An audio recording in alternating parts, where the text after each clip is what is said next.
some stuff. But I guess it's on you, and I think we'll just probably run off turn order last time. Okay, Visidrin, you are mid-deck here. You guys have done some searching.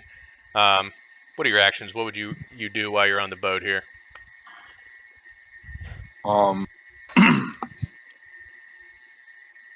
Well, we know that the lizards are in the other. Did I ever get a chance to open that chest that was in that room? Oh no, the poison gas came out, but you guys didn't you didn't pop open that Yeah, chest. I went back into it, but then everything happened. So yeah, you did. You got Punkatal's spell book and the scroll of Gust of Wind.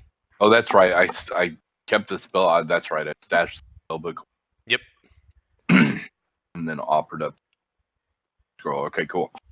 So yeah, at this point, we know the lizard people are in the other room. I'm gonna go ahead and walk down below and see where the other lizard folk may or may not be, if there are any. Okay. Yeah, so you could put yourself one screen below, just what room you would walk into. You've already been into the first maid's cabin. You guys searched through his stuff down there.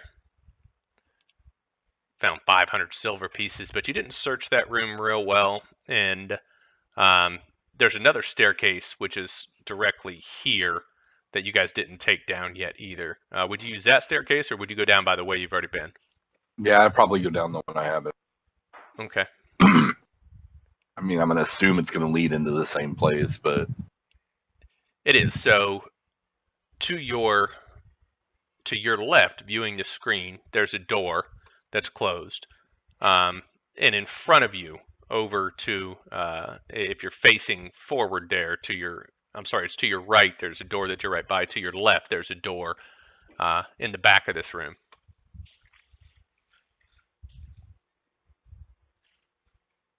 So I'll get to there and let somebody else do whatever they want. Okay. Badger. Yeah. Well, I'm gonna try to go. I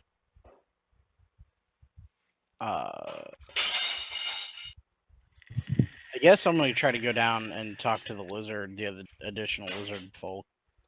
I kind of have a way to communicate with them. Okay. Yeah, the only lizard folk you know of right now were the ones that you talked to that were here in this room with the bunks. Those are the only three you've met so far. You've yet to be downstairs. Okay, well, I will go down there then. And I know they're not on this level, right? They would be a further level down.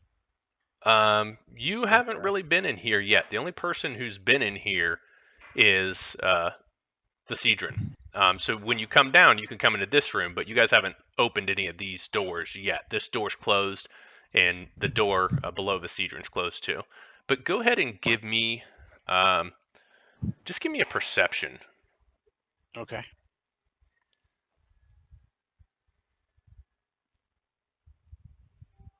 Not my strong. Hello. Yeah, that does it. So you can tell in the back of this room there seems to be a false wall. There's a wall. You notice some scuff marks when you're coming down the stairs on the floor. Towards the back of the room is a false wall. Well, I guess I'll investigate that and see if I can figure out how to open it.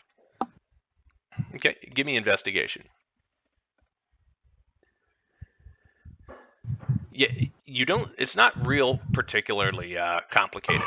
You could kind of get your fingers up around where you see an edge and pull the wall in, and you and Visidrin can kind of put it over your head and move it out of the way. It's not a real big panel. Okay. Well, I guess I'll mention to him that I found a false wall here and to help me with it, I guess.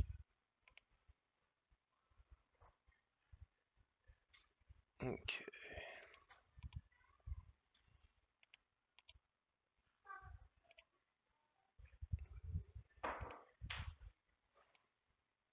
Okay. You guys are able to open this false wall back here, and it is a secret cache. What you find in here is 20 javelins, 1 lizard shield, 10 long swords, 10 morning stars, and 10 shields. This is Sounds like yeah, cash. this is most likely the cash that is being delivered to the lizard folks' compound.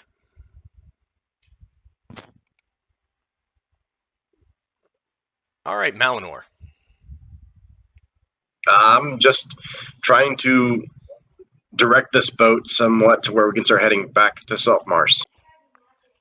You are. I know it's not very skilled and very able to be done single-handedly, but I'm doing the best I can while they invest. Yeah, and you can do so. You've manned ships like these. You may be challenged whenever you enter Saltmarsh to try to bring the ship in with the fog again, because it's a much larger ship. But you feel pretty confident you could get that done. Well, thankfully, I have Mage Hand to help me if I need to.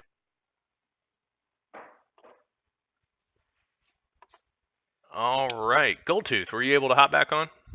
I'm here, but I'm not in Fantasy Grounds. I still can't connect. So, that's fine. Yeah, that's weird. I'm not sure. A lot of tonight will be role playing, so we may be okay. But if we have to figure something out, we will. Yeah, See I'll if keep messing with it. Okay. Anyway, I suppose I was just hanging out down below doing some searching, I think. So, I think I'm finished with that. I would probably go up, and then as like a smuggler, someone who's run a ship and things before, would probably help Malinor with the general running of the ship. Okay. So you guys are up there No. turning wheels and letting sails out and stuff while your two sneaky sneakersons are going through this ship. The Cedron. So go ahead and see if the door's locked by any chance. It's not. No. Okay. And yeah, just walk through. Well, open. Okay. This looks Walk. to be the Bloody Bosun's cabin. The fellow that you fought upstairs. Uh-huh. In the center of the cabin sits a plain wood table. There are a couple, cups there. It's clean. Nothing really of notice here, but you do see you could find on the table in here just a simple dagger and a spear. Would you pick that stuff up and add it to your pack? The dagger, yes. Okay. Spear, I mean, I'd grab, but I wouldn't necessarily try and hide it away. Okay. Obviously, it's going to be a little bit harder to do. Is there anything else? Yeah. So you notice in the corner too that as soon as you enter the cabin, there's a parrot that immediately wakes. It squawks and repeats "pieces of 8" several times. Just keeps saying "pieces of 8" over and over again.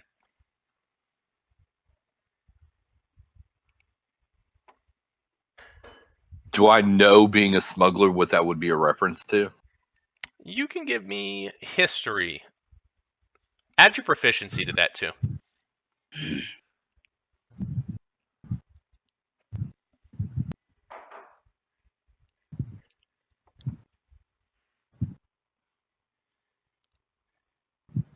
Yeah, I don't have. Intelligence is not my strong.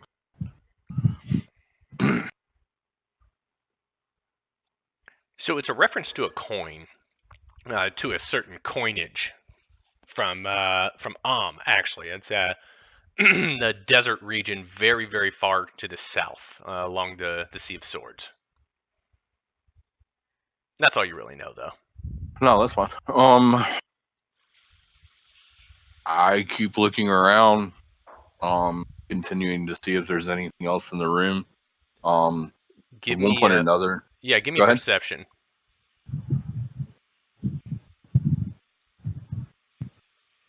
No, you don't notice anything out of the ordinary in here. Okay. Obviously distracted by the parrot. I'll eventually try and talk to him, see if I can get him to quit saying the same thing over and over. Badger. Well, I guess I'll continue to go. I want to go out here into this part of the ship. Okay. Can I go through there? Yeah. Do I see anything in this area? You do. Yeah, the hold is completely full of goods. There Okay. are 50 bolts of silk, 40 casks of some kind of specialty liquor, 40 casks of what you think are a specialty wine, and one large crate of high-quality mining tools. Yeah. Nice. Okay. Duly noted. Can I check the lower deck now? Yeah, you can go below. You open that up, and this area here. Trying to get you over here. This is just the bilge. From the hatchway, you can see a little of what lies in the gloom below. It's just an area that's just stretched full of like dirty, murky water and a layer of wet sand. And probably on top of that, there's an inch or so of just green, greasy water. Okay. You can't see anything down here. You know that this is not normally a place where people would keep things. You've been on ships like these before. It's just the bilge. Okay. I guess I will then. So, like, if looking around in there, do I not really see anything of note? Is it too dark to see? What's the situation? It is. It's too dark, and there's probably about, like I said, a foot of just nasty bilge water. Okay.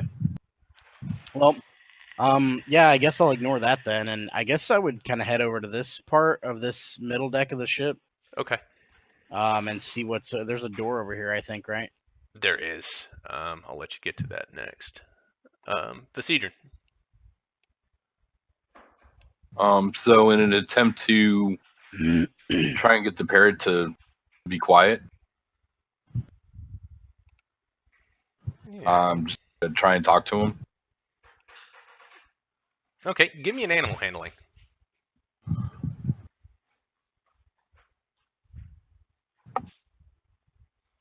Better. Yeah, so you talk to him.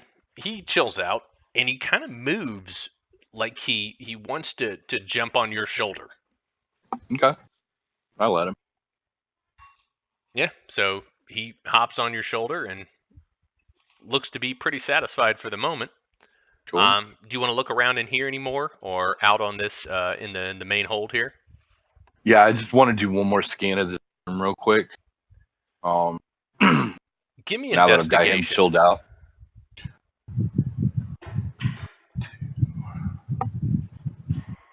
Boom. Yeah, you find another false wall in the back of this too. Would you holler at Badger to come over and help you lift it so you guys can move it out of the way? Yeah. Badger, would you assist in that? Yeah, sure. So you open it up. There's a dark, cramped area, only about 4 feet wide at most, and squeezed in between the ship's stern and adjacent cabin appears to be a holding cell. There's a slim humanoid figure that cowers in the far corner, is chained to the hull. What do they look like? He's definitely a sea elf. Okay. He's been here in the pitch black. He's just kind of looking out at you guys and backed up against the wall right now. All right. Honestly, I'm just gonna suggest that we leave him for right now and finish searching real quick. Come back to it's not going. Yeah, good idea. Yeah, he's chained to the wall in there. Okay, so you guys both exit. Let this him know room. that we are coming back. And it's not just open the door. Oh, there's somebody in here. Oh, they're chained up. Who cares? All right, click. But let him know that we are coming back. Okay, so you let him know you'll come back for him. Would you cross the hall here and check out this other door over here? Yeah. Okay. Yeah, we're gonna check the whole. You and Badger kind of move over there together. That's no problem.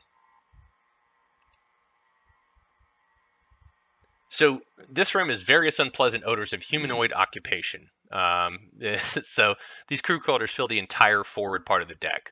It's a companionway staircase around the perimeter of the cabin, slung between hooks on the bulkhead and supporting poles are hammocks. And judging from the way they hang, the hammocks seem to be unoccupied at present. There's nobody in here. The center of the cabin stands a long plain wooden table. There's dice, there's some cards, there's a dagger in the table. There's not really a whole lot of anything. You guys see a pack of well-used greasy playing cards, 2 sets of dice. Pretty sure one of them are loaded after you toss them, and a book titled Grog Hovels, which describes taverns and inns along the coastline suitable for patronage by a pirate. Nice. Might as well just pocket that and the loaded dice for sure. Okay. I have no objection. I have no need for any of that. Okay, so you guys have given the ship a good over. You've looked over everything. You don't think you've missed anything. The most valuable thing you've found in here has got to be the casks in here. You didn't really search the captain's room all that much, but oh yeah, you did. Yeah, you guys found the. Yeah, we did. I forgot about that. You found the electrum ingot. Yeah, the silver. Yeah, the electrum ingots. Yes. Yep. Okay, so now, I mean, really, you guys just need to get together and decide what you're going to do when you get back to town with this stuff.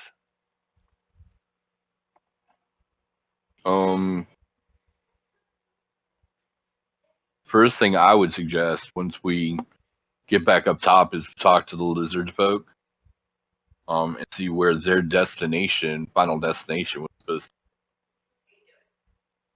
Yeah, so Casey can do that. He can loosely communicate with Toad and lists of chirps and ribbiting. They say that they're on their way right now. That's where they were supposed to go from here. So where were they headed? To their compound. They were going to their lair that they have. It's about 20 miles from Saltmarsh. It's in the swamp and next to the sea. They say that they gave the captain a map of how to get there. Okay. Can I know I only have like rudimentary communication with them. Can I ask them about like what they were why their tribe was like needing weapons? Would they be able to communicate that? They say that you need to speak with their elder, that they're not permitted to give any information. Their job was just to accompany the shipment with the money and make sure that everything got delivered. But you'd be welcome to come back and talk to the elder at the compound. Okay. Well, for now, that would be our intention, would be to escort you back there. We have no intention of taking the weapons that were promised to you. Oh, they're very grateful, and they say they'll deliver the other half of the payment when they arrive. Interesting. I'm interested to see what kind of payment we might get for that. Well, how many ingots were in the other room? What was it, 15 electrum? Oh, is that? Oh, yeah. Well, I'm that guessing was only half the payment, so like another yeah. Yeah, another 15 possibly. 10 electrum ingots is what you guys found. Oh, So it was do we 10. want I'm to sorry. then take this ship, guys. We don't want to take this ship to their compound, drop them off, their weapons off, and then take what's left of this ship and our prisoners to Salt. Or do we want to go to Saltmarsh first? They say that this ship is too large. It's an inland reef, but they could drop them off with the weapons in a large skiff. And there's 2 on top of the boat right now there's one that you could lower down. And if you would take them that far, then they would consider it, the job done. Okay, cool. I would also like to consult with Malinor about he knows a little bit more than I do, I guess, at the point about what we were expected to bring back to the Salmors. And I just want to make sure that like we're not expected to bring this secret shipment of weapons for these lizards. We're just expected to bring in full evidence. We have that with the ship, with the cargo it has on it, and with the people, mainly the mage that's still alive, that we can take. So we don't need to keep this shipment of weapons. We're okay to take the lizard people back and hand them off their weapons. Yeah, that's their weapons. The weapons we were looking at were weapons for an army that were coming into Saltmarsh. Weapons that were being dropped off at that. Gotcha. Just checking. Yeah, I don't see any reason not to just help these lizard people out. At least that's what I'm assuming. Do I need an intelligence check or anything like that to make a possible collusion that these are the weapons they were shipping, or? Yeah, you would guess that that's indeed what this was. These are the weapons that were being shipped, and as so far as what Gib knew when he gave you guys the information, is that these, this is where stuff was going. That weapons were moving through here. You found evidence of that from Sandalot, the wizard that you guys killed in the smuggler's cave.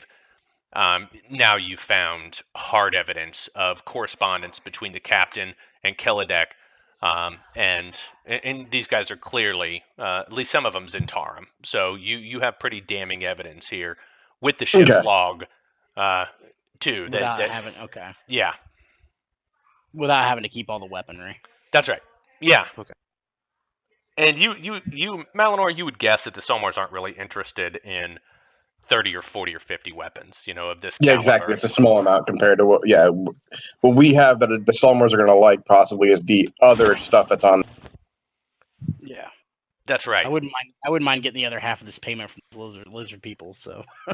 So you guys remember from your previous when these bolts of silk and stuff that you sold, they're worth quite a bit. This is a huge haul. Each bolt of silk is worth 50 gold. You have 50 of those. You'd need to get the casks. There's 40 of each identified to see what they are, but there's 40 of each of those. And you just remember the profits, and if you remember last time, but you guys are going to have to get creative on how you do it, because 50 bolts of silk and 80 casks of this liquor is not something you could just put in your pocket and go into a store with. Well, we've got our connection in Saltmarsh, so he might know somebody who would be willing to buy a larger shipment of this stuff. Okay, so everybody is in agreement then. We're going to take you guys from, you're going to go to the drop-off point, which is, 15, 20 miles outside of Saltmarsh. Drop the lizard folk off.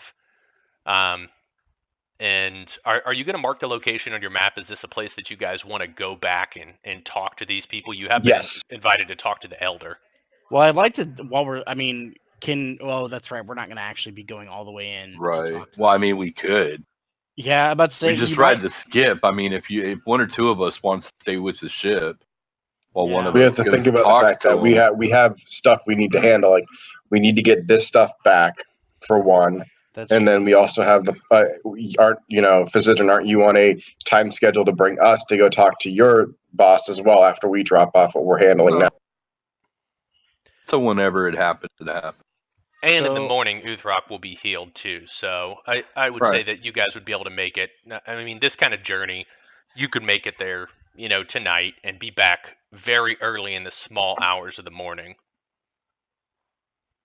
Which technically would work better for us anyway. So yeah, that could work. Well, again, it saves us a trip later on.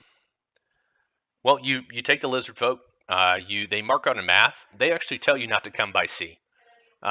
They assume, they're at war right now, and anyone that comes by sea is immediately considered an enemy. You can come by land, and it's about 20 miles. You'd have to go through the Hool Marsh, but they give you a map and they draw some directions on how you can get there through the marsh. So you drop them off. They're very agreeable. The one that is in charge, his name is Bimz, B-I-M-Z. He's a large lizard folk warrior. But yeah, he says, come and ask for me and we'll introduce you to our matron. And you're welcome anytime. And they give you the other half of the payment, which is 10 more electrum ingots. Nice. How much is electrum ingots worth? They're worth 100 EP a piece. So. Electrum is worth more than gold, right? Less than. Just less. It's in between gold and silver, but it's still a pretty good payment. Not as much as what you'll make off of the stolen goods here. Yeah. And you're looking at what, 2,000 Yeah. Electrum pieces? Yeah, right at. What's the exchange rate for gold? That's a really good question. I always have to pull up my exchange rate. I hate using I don't- Electrum in games. I know, that's why I was sort of kind of surprised to hear it. It was like, I haven't heard Electrum in a long time. Normally it's sort of a gold platinum, Damn lizard folk. copper. They're Electrum. Yeah, Electrum is more mined than it is anything. It's very rarely that it's used. So 2,000 Electrum. That's worth 1,000 gold. That's not bad though. No. And you'd have No, to find, that's- you'd have to find Exchange. somebody that had that kind of money and would exchange that currency too. I'm sure we can find someone. Would bank. Okay. Well, okay, so you guys come in early in the morning. Give me just a D20 plus your proficiency, Malinor, and do it at advantage because Goldtooth's helping out.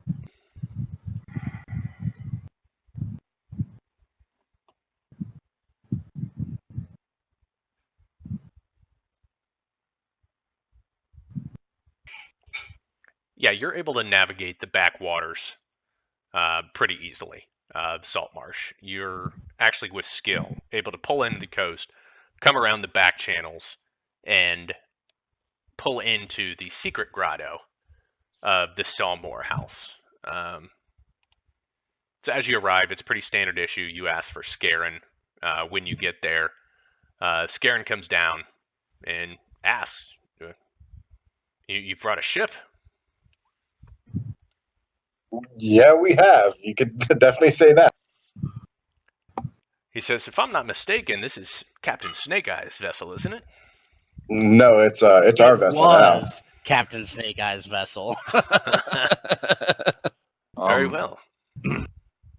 By the way, because we sort of kind of fast forwarded for a minute, whoever goes on the skiff for the lizard folk, because I thought we were going to go and talk to their. Oh yeah, they told you were not welcome to come by sea. Okay. Yeah, we have to go back later. Okay. Like we have to We gotta handle go this back and then later, go back that's later. Okay. In the meantime, while we're getting back to Salt Marsh, there's an elf down below. I'd sort of like. Yeah. Yeah, I You would guys like to almost forgot talk to about him. it. Oh, I didn't forget about him.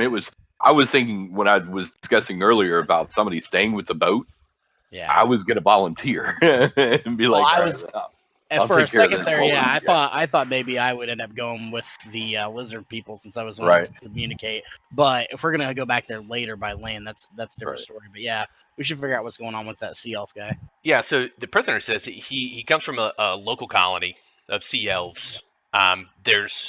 There was reports of smuggling in Sahagwin attacks in the region, and he was sent by his king to investigate. He happened upon this ship in one of its port of calls. He followed it and was knocked over the head, and that's the last thing he remembers. He's been in here for about 2 weeks, and they've given him very meager food and water, keeping him alive. But his job was to gather intel on the Sahagwin attacks and the uptick in smuggling activity, where there hasn't been any really heavily since the pirate purge. So, that's it. That's what he knows. Well, I guess we should discuss it among ourselves then. What we should do with him.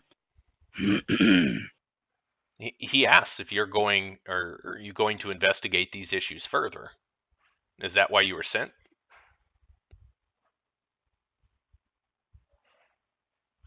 Kind of. I'm busy piloting the ship, so Yeah, like I I'm. would say I'm sitting kind here- of. Kind of. We were sent to definitely investigate some smuggling operation, but nothing about Sahagin attacks. Out of character, would I know what a Sahagin is? Yeah, you're from this area, and the Sahagin are a shark-like, very evil race. They're They're like Uh, fish people. They are. They're warriors.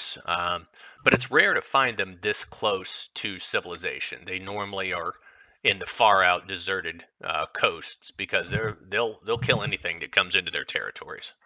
Who did this guy say he worked for again? His name's Oceanus. He's from a local, and you would guess by what he's saying that's probably pretty far, but in this region, an underwater complex from the Sea Elves. Oh, an actual Sea Elf colony. Okay. Yeah, it's a real Sea Elf colony. Okay.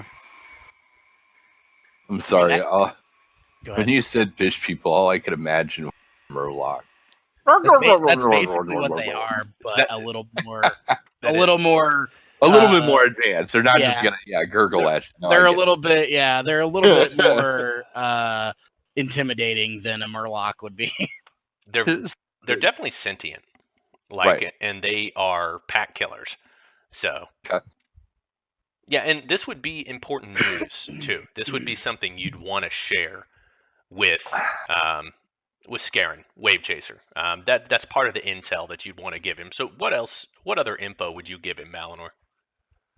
Well, we'd hand over the ledger and of everything about like the contacts back and forth, the weapons dealings, what's going on. We also have the living crewmate, the mage, the Zentaur mage, that he can, him and who needs to be, who handles it, can actually investigate via, interrogation and whatnot.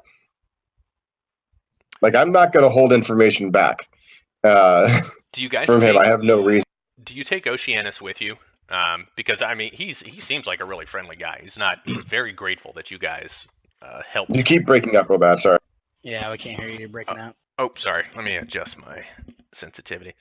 Okay. Oceanus he seems like a really amenable guy. He's very grateful for you guys for setting him free. So, if you wanted to bring him for intel with this meeting with Scarron, he would definitely come with you. Well, yeah, definitely. I was going to say, yeah, I would definitely have him released from his chains and have him deliver the information he gave to us first person to Scarron. Like, hey, this is what he knows, and since we're already investigating some of this, you should hear it from him. Scarron and he shake hands. They know each other. Oceanus they announced that he's done work, intel work for the Salmore family before. He comes from an area called Pearl Deep. It's an underwater elven city, about 30 miles off the coast. It's deep water. But these are aquatic people. They can live on land, but they prefer, the solitude and the freedom of the seas. But he's done work before for Scarron, so Scarron and him know of who each other are.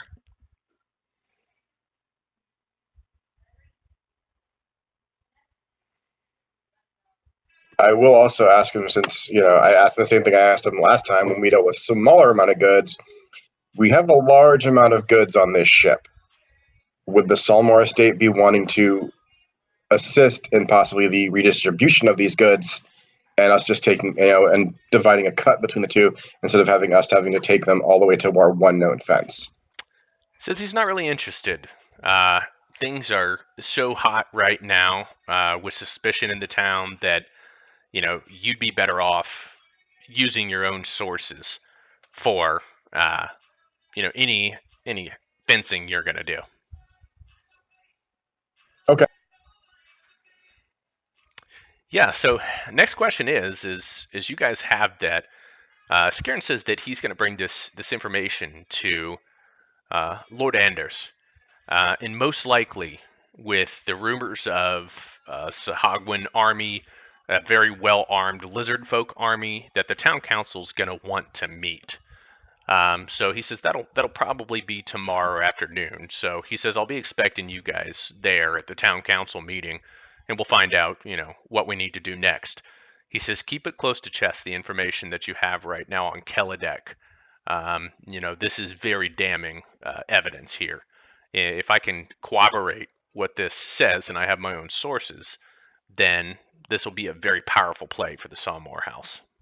Yes, it will. And we will work off of how you want to run this, since that's the other thing I wanted to bring to you. We've spoken, and we are going to be throwing our hat in with you. And Very well. And he says the rest of the party, they agree with this? Yeah, we had agreed upon it previously. We just were unsure about the timing, but it's as good a time as any, really, at this point. Come see me after the town council meeting tomorrow, and we'll make it official. He thanks you for your support, shakes all of your hands, goes and gets a bag of Yeah. gold for you guys too. Hands that to you, Melanor. Okay. It'll be party funds, of course. Okay. So you guys are able to get back into the ship and navigate it out, but the question is where are you going to keep the ship? That's what I was going to ask you as the DM. Is there a port we can pull into and pay for the right to? Sure. Anywhere at the docks here, you guys would be able to, put it anywhere you want it at the docks here. Because we're going to claim it as ours. It's our ship. We're going to register it. We need to figure out a name, and it's going to become ours. It's gonna be the Sea Bitch. Thought we already decided on the. Okay. No, hold we on. talked about it at the end of last game. It was not decided. Oh, okay. But another It was thing, not decided. and I'm going to discuss this with all of the crew, all of you guys, while we're piloting it from the Salmore Estate to the dock where we'd shore up. The goods we have below, it is more than enough to make a large sum of money off of. My opinion is we fence half of it. The other half of it we bring to when we know we're going to be questioned about it by the city council. We know they're going to ask if we found smuggled goods. We admit that yes, we did, but we give them only half of the goods. That way it's less that we have to worry about fencing, and we still have some we can bring to them in a show of trying to keep them off of our back and make this look more amiable to the other members of the council. Sure, we can do that. So you're going to keep half No, of it on the ship? So do we know that everything as far as the silk and the wine was smuggled? Oh yeah, this Is there? this is seems pirate. It's all smuggled goods, This is pirate booty. That's fine. and we already kind of got reamed, and then a little bit of knife twisting for keeping all the stuff we got last time. So this is a way to keep that from happening to a degree. It's like, yeah, we found goods. This is what we found. So you're going to keep that on the ship then? Yeah. Okay. And we will, not only that, we will, when we go to the town meeting and it's held, we will, I have plan, I can let you as the DM know, I have plans to let the Admiral know about these goods, and that if he wishes to have people come to the ship, I can help him take them off as evidence for the case. Well, I mean, I'd be careful because with what we are forthcoming with as far as information about the ship, because they may try to commandeer the ship from us. That's not how it works, thankfully. The ship is ours, but the goods that was no longer, legally traded, we can give to them, and we'll have them all above deck when we go to the meeting. So that way they aren't allowed to go down below deck. It's like, look, they're right here. So essentially, you're only doing it to appease them in the hopes that that's what it does. That they don't take it all? Yeah. Yeah, we try to fence the other half first, of course. What did you do with all the bodies? Threw them Didn't overboard. most of them all end up in the water? Oh, there's still a lot that didn't. What didn't ended up in the water? Okay. Now, how about the Yeah, wizard? whatever Davy didn't Jones's end up in the locker, water ended up pirate, in the hello? water. Yeah, Davy Jones's locker. Hello. What about the wizard that you have tied to the mast? Well, that we said we Oh. were. I told you, No, we were giving that we to. handed- Yeah. We wanted to hand it over to Scarin as a person to use for. Okay. Yeah, Scarin Yeah. happily. He loves torturing people. So he he takes him off your hands. So there's 3 different options for docks here. There are docks near Sailor's Home. The berth is 10 gold per day to keep it there. There are docks next to Coin Row on each side. And there are docks on the Salt Stack. The least expensive is going to be Sailor's Home. You need a permit on Coin Row because this is where goods come in and go. There's actually manifests that give some ships permissions to come in. Most ships are berthed at Sailor's Home until they have that manifest to come. Now, Yeah, we're gonna go to Sailor's Home, of course. Okay, there's actually dock space that's pretty close to Winston's Bazaar. That's there. So how are you guys moving then these goods? Because you're talking about 25 bolts of silk, 40 casks of liquor in total. That's quite a bit. What kind of liquor? You'd have to open it up to take a look. Okay. At Well, one point or another, I'd do that. Yeah, We wouldn't. one of them's a we- fine brandy. The other is a cask of fine wine. We wouldn't really have to necessarily move them immediately. We could find a buyer for them and bring the buyer here, and then they could haul them off the ship with their own manpower. Here's another idea. You're talking about goods that don't typically go bad, but that age with time. Yeah. Silk isn't going anywhere. The fact is that we would actually be more advantageous to hide all of this in a warehouse and be able to sell it in small increments and not bring it into ourselves. That is not a bad idea. And we have that warehouse with our buddy who works with us. You do. Yeah, he is. So Winston has a small warehouse. And therefore, we don't have to worry about town taking anything. Yeah, we should talk to Winston, see if he would store that stuff and then piece it out for us for a cut or something. Okay, so you leave the ship there. Does anybody stay with the ship? I'm going to do some discussion with I'm going to try and make sure to set up, is there security on the port? If not, I'm going to try and see about, if there is, make sure they know what crew is, and that's also the guys who work with the champion of Sailor's Home. So there's less wants to fuck with this ship because it's their champions. Yeah, the dock workers there are all about. They'll keep eye on stuff for you. That's not a problem. But Sidron would stay behind. He has no vested interest in anything else, really. Okay, so He only brought Badger, up the idea because it makes sense. Badger Yeah, and Goldtooth, are you going to go collect Uthrock? Yeah. and Yeah, talk we to want to go talk to Winston. Winston too. Okay, Uthrock's on his feet. He's good to go. Yay. Yeah, his ribs have been healed by the Yeah, that priest guy of with Procan. His facial scars are gone, and he lets everybody know that his name is no longer Uthrock Goat Puncher. It is Uthrock the Sword Coast Swinger. yeah. Coast swing. So, yeah, Winston's there. You run your idea by him of storing the goods and parceling them out slowly. How many taverns are in the area? In this area, the one that you can see is the Empty Net. That's very close to your No, I location. mean in all of Saltmarsh. How many? There's 5. Only 4 of note, though. The Wicker Goat, the Empty Net, the Snapping Line, and a snooty one in the Weekly Market. It's just the Salt Stack Inn. Ones for your ilk would be the Empty Net, by far. That's where this group has done the most. I'm not worried about my ilk. I'm worried carousing. about I'm worried about selling brandy and wine. Mhm. Yeah, that's true. If, just for your knowledge, and the group would have shared this for you, you do have a fence in Saltmarsh that everybody trusts. Winston's worked with this group since the very beginning. He's fenced multiple items, and he also kind of deals in information. That's your home Right. base, is Winston's Bazaar. So Right. you wouldn't have to get super creative in selling the goods. Winston can do so in a manner in which nobody would know. He does take a cut of the proceeds. He takes 10% of any sale to do so. But just for the safety alone, the rest of the group's thought it's worth it so far, just to not Good. have to deal with prying eyes or questions. Not a problem.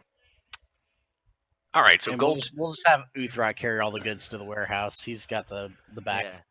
Yeah, you guys manage that. You move the goods back and forth. So Malinor and the Cedron, you're staying with the ship while Badger, Goldtooth, and Uthrock are loading goods.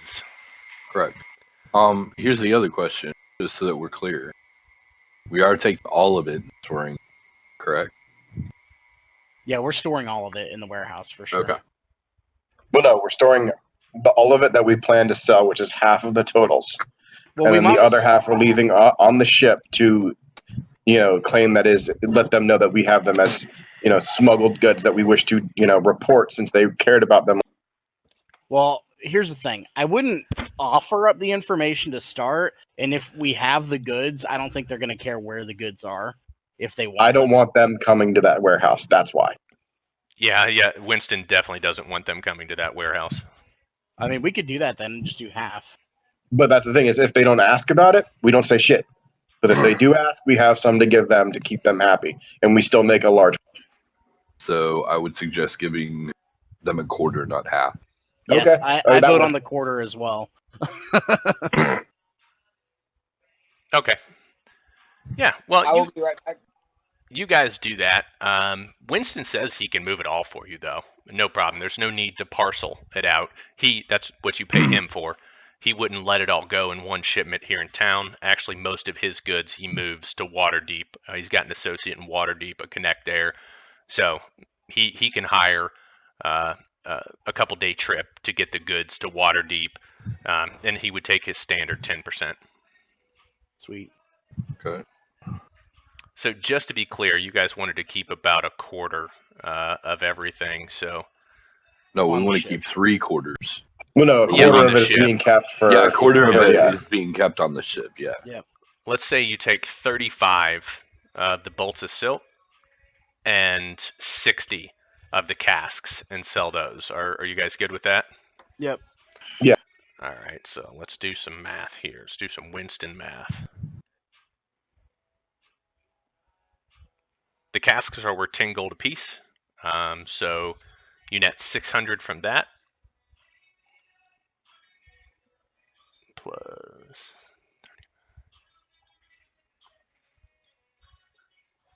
30. Yeah, so your total haul is $2,350 minus Winston's 10%.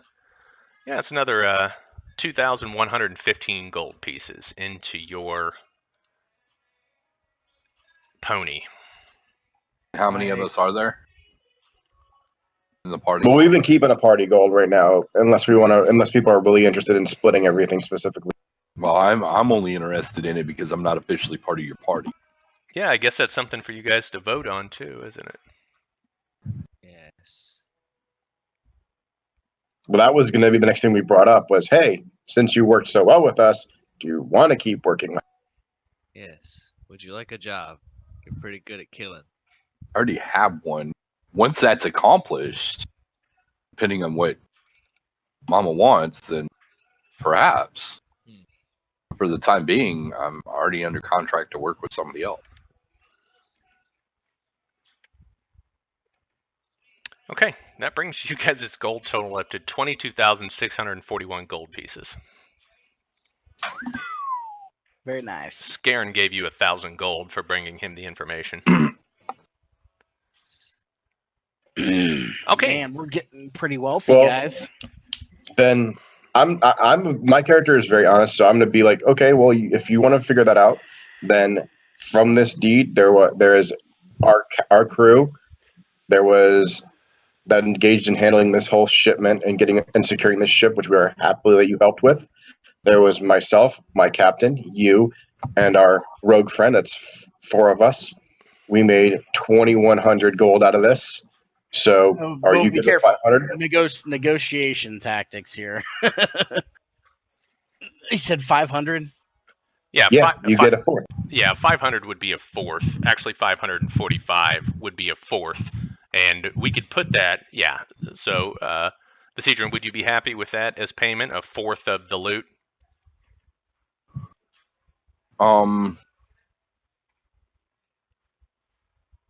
It's an even share. And even share minus 1,000 that you got because of the information that you gained, ship and everything. Well, though.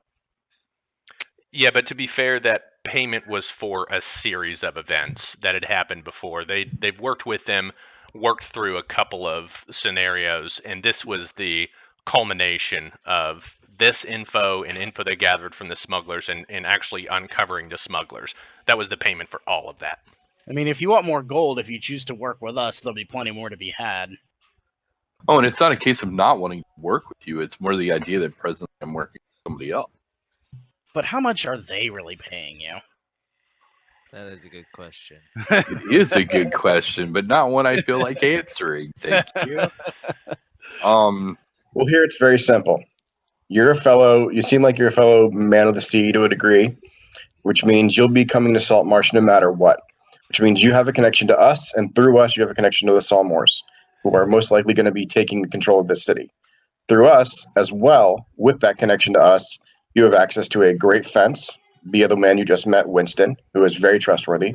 We also have a connection to acquire more exotic items, which you won't have to bother dealing with their membership fee, which is a very exorbitant fee. So that's why we're offering you an equal share of the booty that we gained from this, not an equal share of the, the actual payment for the deed we did. The booty. All right, guys. I'll be Fair right back. enough. You can discuss it. I'll be with you in just a second. We've come for the booty.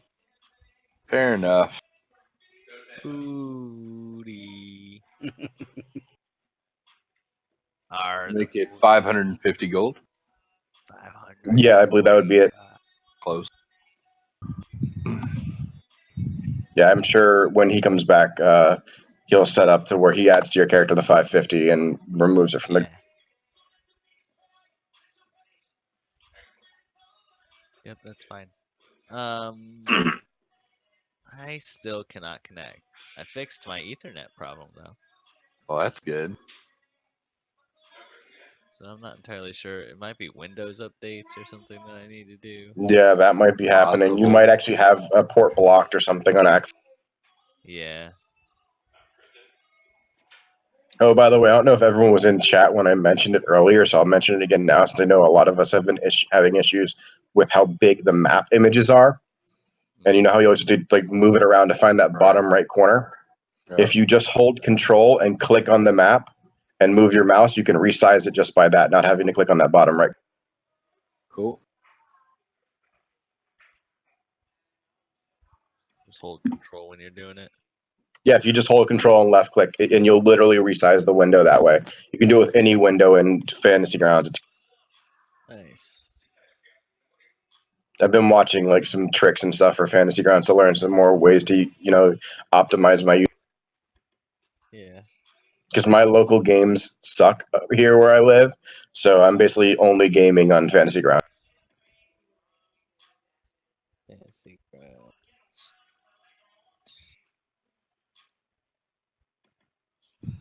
What else we got here? So it's back on an Ethernet connection, so it's not a problem with the network being like private or public or anything. Yeah, I'm actually thinking about starting a group myself and DMing. What are you gonna run? I don't know yet. Probably Ravenloft. Curse of Strahd is so good. Yeah, like I love Curse of Strahd. I do because, well, it's Strahd. But I'm actually looking at starting with that and then building out to like the old Ravenloft. So you get things like Nordargard Keep, several of the other places as well. So using that as a jump off for you to get into Ravenloft, from there going on and converting everything pretty much 5th edition. Oh yeah, Ravenloft. I love Ravenloft. It's one of Ravenloft's my favorite worlds. world. Fun fact is I have died more in Ravenloft, more in every campaign than all the other campaigns I've played in, and we're talking like 3.5, Pathfinders, everything. I've died more in Ravenloft than anything. That's, Well, let me put it this way. that's how Ravenloft is I've been playing D&D since I was 7 years old. I just turned 37 Tuesday.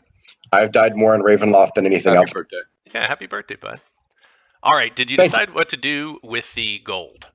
Yeah, he's taking the 4th. He's happy to take the 4th, he said. Okay. So 550.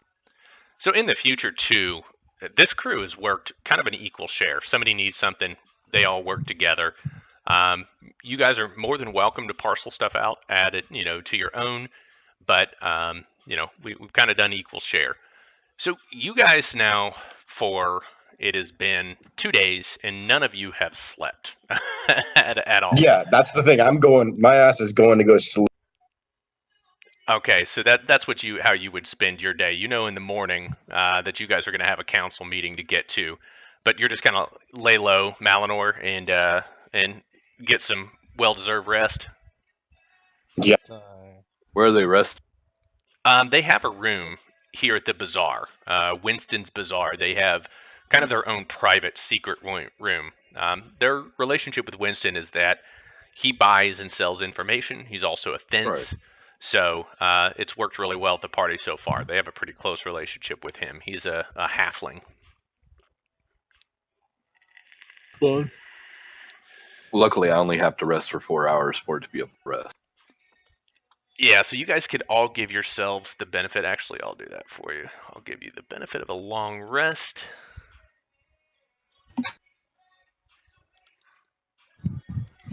That should replenish your spells. Yeah, everybody's back to full health. Uthrak, you're in good shape. You guys wake up pretty early. You went to bed the night before pretty early, unless anybody had any afternoon or nighttime actions they wanted to take the previous day. Did anybody have anything that they wanted to do? Well, since the boat's being watched, we don't have to worry about it. While they're going to their council meeting, I'm gonna go talk to Mama and let them know that I've made contact, and then hopefully in the next day or two, I'll be back to talk to her. You could.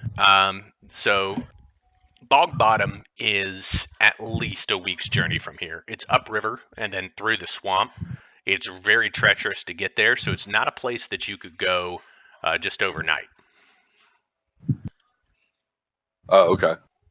Yeah, never mind that. Is there another way that I might be able to get a message to her? Not that you're familiar with. Not that would be Okay. any faster than you That's fine. traveling there yourself. Bog Bottom is really No problem. secretive. So, and you don't have any magical means to contact anybody, do you? No. Okay. All right, Goldtooth, do you have any actions, or are you just taking it easy too? Just taking it easy. Gonna take a nap. Uthrak. Oh, did he drop off? No, Gavin? I had to go. I had to go do laundry. I just got back. Okay, right on. Yeah, you're better, man. You're all healthy. Yay. Yeah, so basically they brought the ship back. I don't know if you missed that, but your ship's back. You guys are back in town. You made a nice little change. Everywhere you go, Uthrak, people love you. You are the champion of Saltmarsh in the bare knuckle boxing fisticuffs tournament. That affords you quite a bit. You can't pay for food wherever you go. You were healed by a cleric this morning for free. You know that that's normally very expensive. People are knitting you sweaters and scarves, and there's little kids calling themselves Uthrak, running around beating on each other all over the aisle. So they're pretty famous. But yeah, we would say that a night of rest would do everybody good too. So everybody's, looks like they're back to full health there. Spells are restored. You start out bright and early in the morning. You have a little bit of time before. You would need to go this morning and pay your docking fees just to keep it on.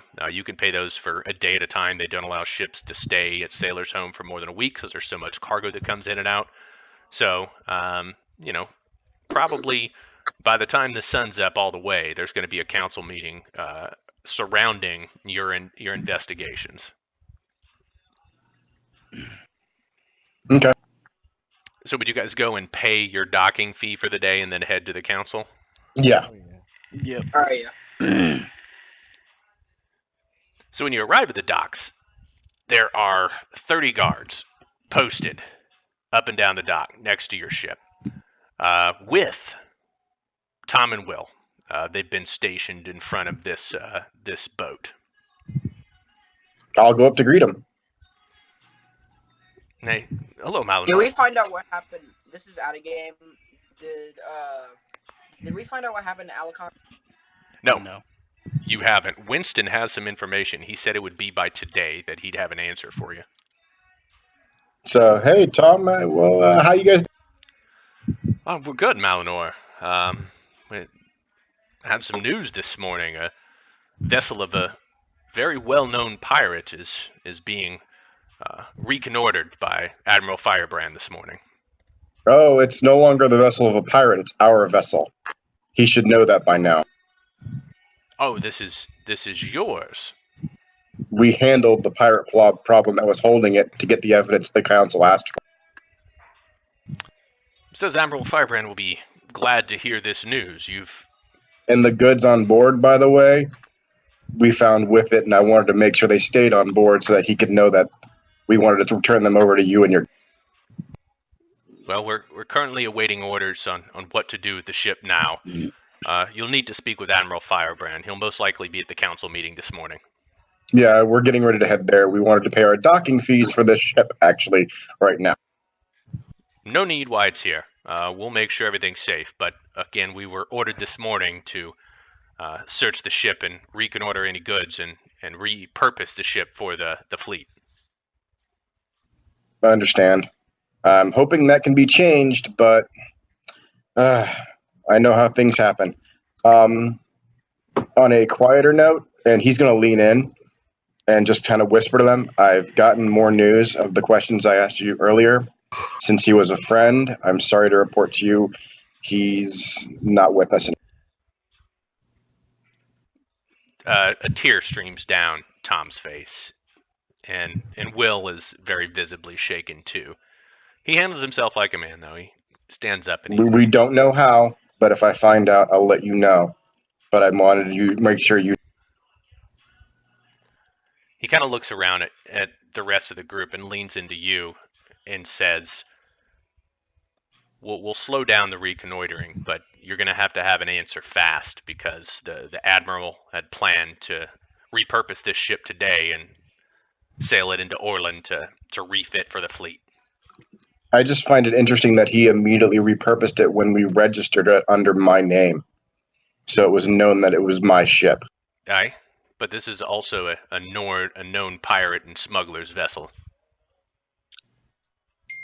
Okay, well, we're going to go head to the council meeting now, so hopefully we'll get word back to you fast. Okay, so you guys roll into the council meeting. Vasidran, are you going with him? You were requested as well. Not. Okay. Who is? Wait a second. When did I get requested to go to this? Scarin, Wave Chaser. He's the one of the main hands of the Salmore family's house, and they are a part of the council. The Salmores are. So he would be interested in your, retelling of events and what happened here. You would definitely be welcome. I don't know if everybody else knows who you are yet, so something you may want to think about is that. Yeah, I'm gonna skip out on that. Firebrand doesn't know who you are. Ida Olin doesn't know who you are. None of those. I sort of kind of want to keep. I want to keep it that way. Okay. So you just. Yeah, we're not going to bug you to come. We're going to tell you where we're going. Oh, no, that's you've been invited. I'm here on another job. As soon as that's done, we'll talk about other things. But right now, it's just coincidence that I'm here, and the least people that know me, the better off we all are. Oh, of course. Okay. So, yeah, you guys go to the council meeting. You have a seat. Everybody kind of pumps in. Everybody's like the Ida Oland and her retinue are really, they kind of throw a wink at Uthrock. They're, he's their champion. Anders Salmore and Scarin, of course, greet you warmly. Minister Gaberlox could care less. She's there, just because it's a council meeting. And Admiral Firebrand looks very smugly at the group and sits down. Then the council comes to order. Anders speaks for the council this morning. He says it's been brought to our attention by this group through a series of very dangerous investigations. I hate to interrupt. Yeah. 1 second. So let me make it clear. I won't go to the meeting, but I will be close enough that if the party decides or needs me for a specific reason, that I'm close enough they can come get me. Yeah, you can even sit out in the waiting area if you that's like. sort of kind of what I was thinking. You want to do so unnoticed? Because there's a lot of people around here, but... Yeah, pretty much. All right, give me a stealth check then. I'm not going to say you're hiding. That would be impossible in here, but you could blend in and just look like one of the locals. Yep, Yeah, that's good enough. You do it. Yeah, so you kind of position yourself by the door to where you can hear, but don't look like you're paying attention. So Anders goes on to kind of laud you guys' attempts. You uncovered this smuggling ring. You found out about a plot to deliver weapons to someone. Oceanus is there with Scarin too. He's come along as well. And Anders said, with a little bit of information we have, it sounds like there is a threat to the town.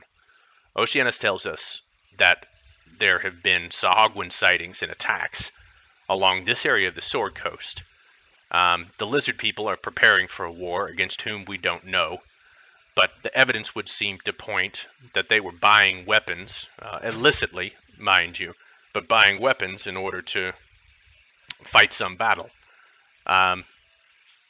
The council has decided together that we would like for you adventurers to journey to the Lizard Folk compound, meet with their matron, and find out more information about this threat. We would be willing to pay you, and you've proven yourself worthy so far. So is this something that your group would undertake? I would want to chime in and at least mention to Captain Goldtooth, who's, I mean, we're all here, right?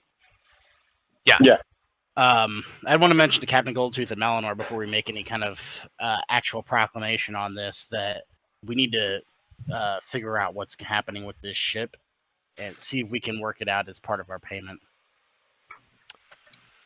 The Admiral pipes up and he says, my sources tell me that you collected payment from the Salmors already. Is that not the case?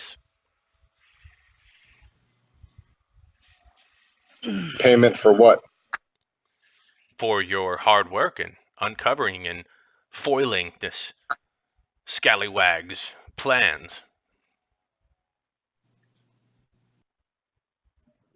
We were promised money from the council. What the Salmore state chooses to pay us outside of such things does not concern the council. That's fair, and you will receive recompense for your efforts, but it will not be in the form of a known pirate's ship. There's a bounty on that ship and on Captain Snake Eye, and... So then we're going to get paid the bounty then, seeing that we brought the ship in and we took out the captain. Happily, yes. The bounty was 1,000 gold coins for the death of Captain Snake Eye. If you kill him and you're not working. And now how much for the ship? Because we'll determine if we're going to give you the ship, or seeing that we took it via our own force, it is rightfully ours and was moored in my name and going to be reconditioned for our use as a group that works for the council, as we have already successfully done. It's kind of interesting that it was known to be under my name, working with who is the very city's champion as part of the crew, that you so eagerly just took it as if it was yours. Well, find it interesting. He says, I'll make you a deal. Bring me proof that this captain is dead, and the ship's yours.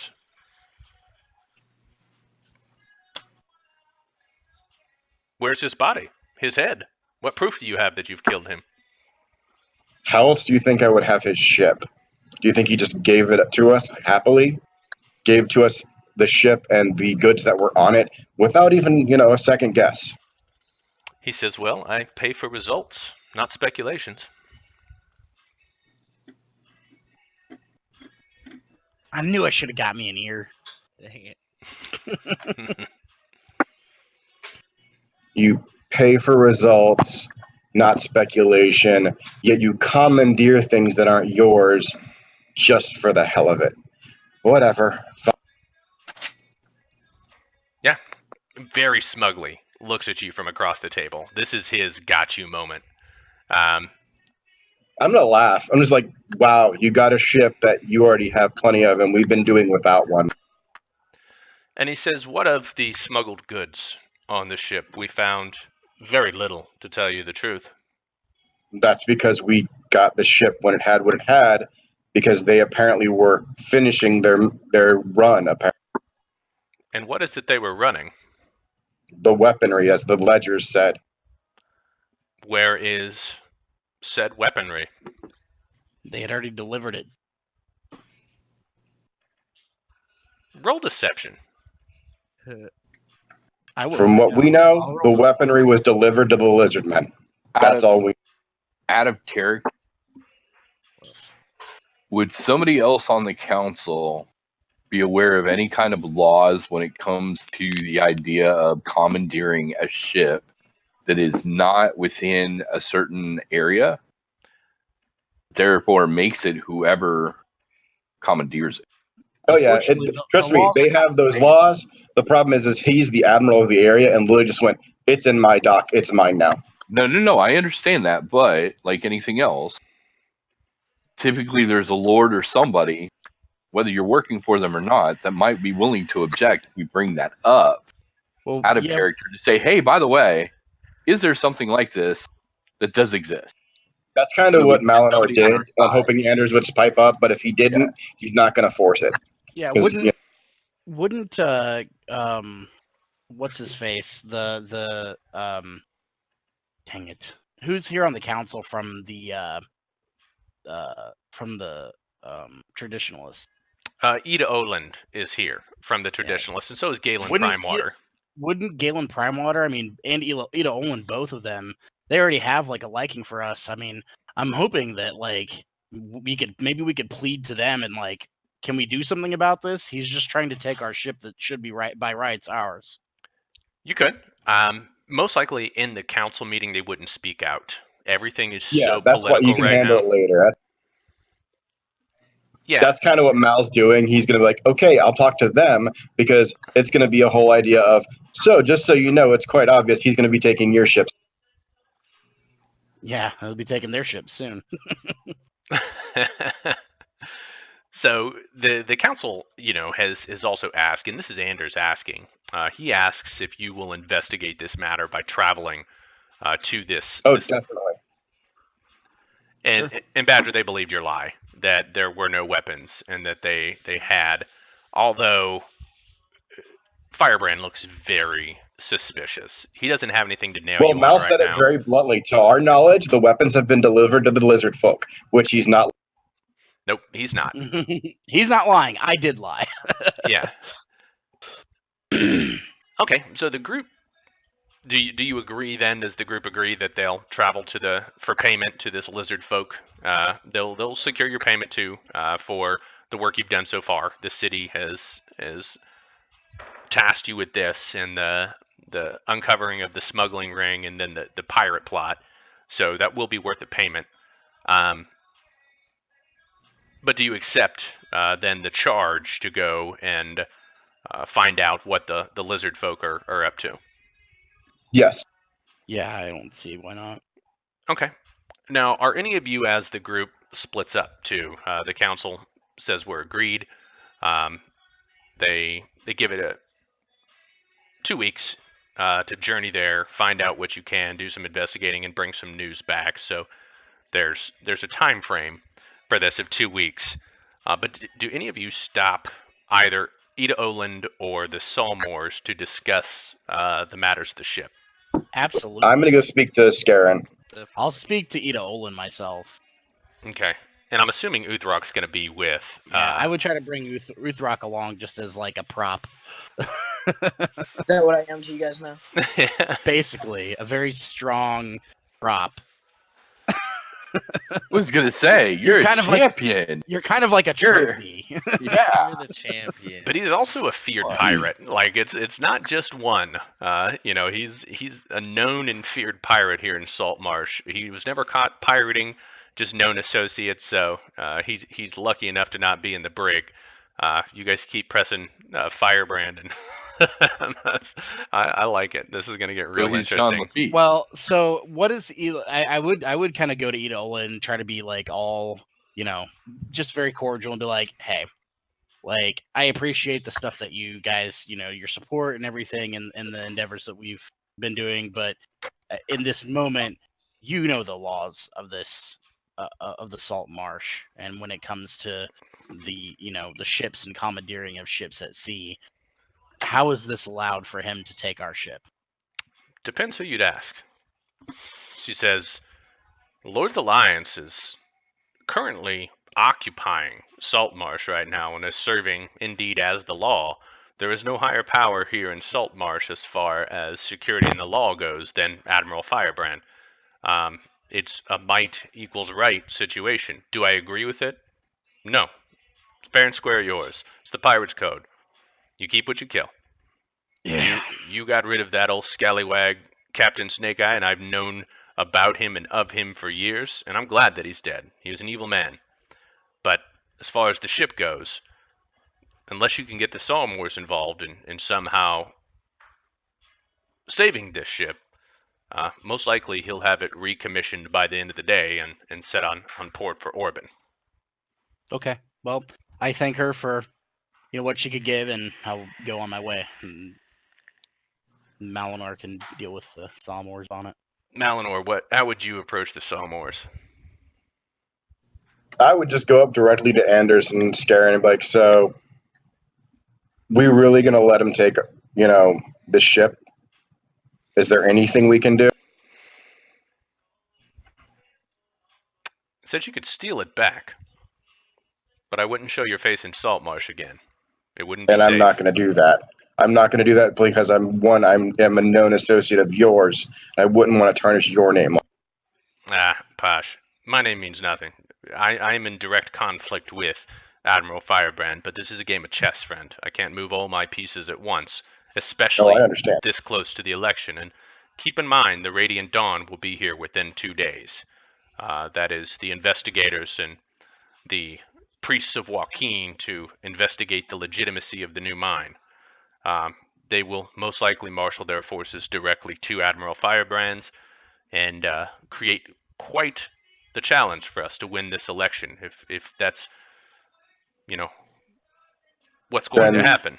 Could we potentially sabotage the mine so that it would seem like they didn't find anything? Well, you're talking with Ida, but yeah, bring that up. That's out of character. That was out of character. I'm sorry. Would you bring this idea up to Anders Salmor? Oh yeah, definitely. Yes, I do believe that that's a possibility. But I'll ask you directly, since you're the one that me and my crew are working with, and I want you to win this election. I put my full support behind you. Do you want us to fight for this ship, or do you want us to let it go? Because I'm pretty sure with us working with you and the council, we will be able to afford one eventually. This was just an expedient way of... Anders says that he hires independent operators. How you choose to conduct your business, as long as it's not directly tied to his name or in his name, is up to you. So you got to keep in mind that he runs smuggling operations, he runs merchant operations, he runs a fishery, he runs warehouses. He's got all kinds of associates right now.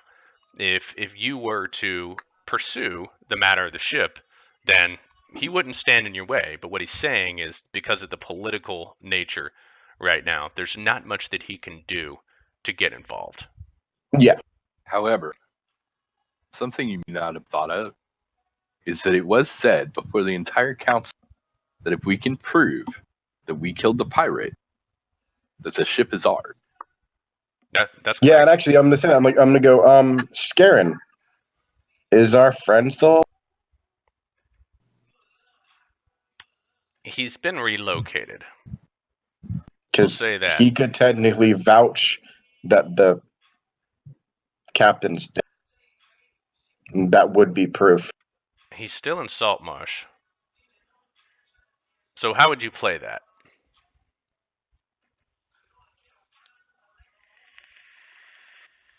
Well, we were hoping to garner more information from him. That's why we kept him. So we could state that. But I want to make sure you've gotten what you need from him before we bring him to the council. To bring him to Admiral, actually. Well, I'm in a precarious Because he situation. was a witness to the death. He was.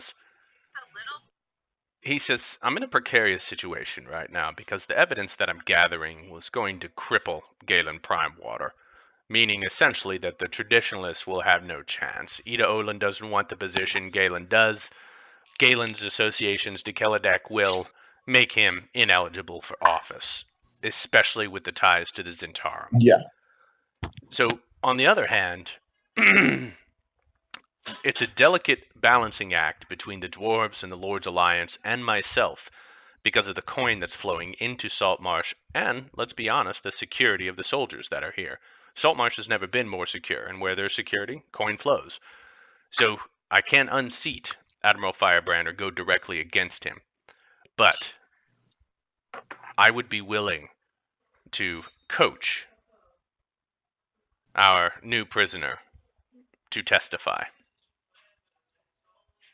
As long as it doesn't affect what you need to do to get Anders on that position, we're all working. I think that we may be able to work something out. Let's talk more. You're all coming to the compound for the official crowning as the Solmore family regents. Is that correct? Yes. Okay, so everybody goes. They've got a lunch set in. There's wine. There's finger foods. There's cold meats. There is a little bit of a ceremony where Anders very proudly takes out the red armbands of the Solmore families and ties one on each of your arms. Says that he very much appreciates your patronage and your support, and he knows that this is going to be a long-lasting relationship moving forward in the future. He talks to you a little bit about a plan. He can set a council meeting for the next day in order to provide evidence that you had killed Captain Snake Eye, and through the means of the man that you captured and brought. But he said, would he say anything in court that would be damning to your group?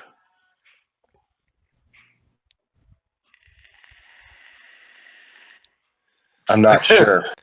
Would he corroborate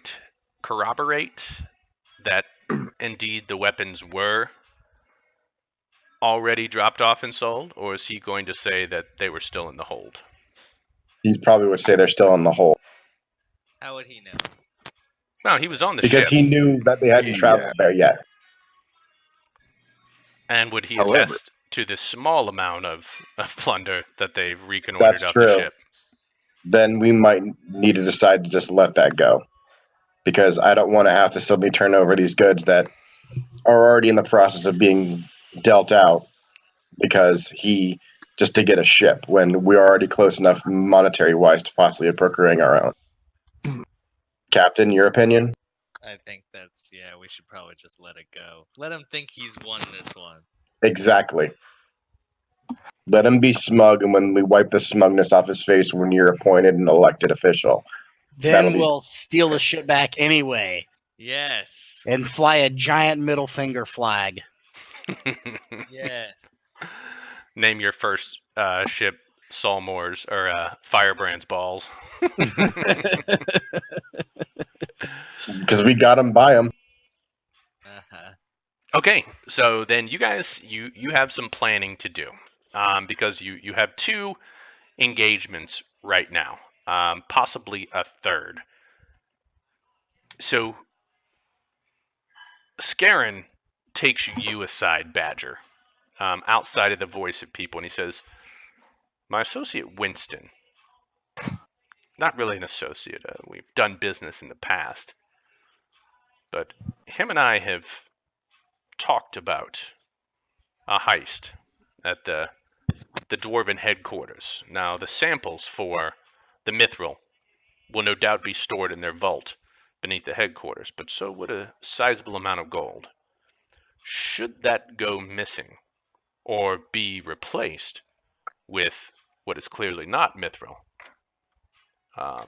it would buy us some time, and your party would of course be free to keep any of the extra earnings that you found, but this will be a hot load.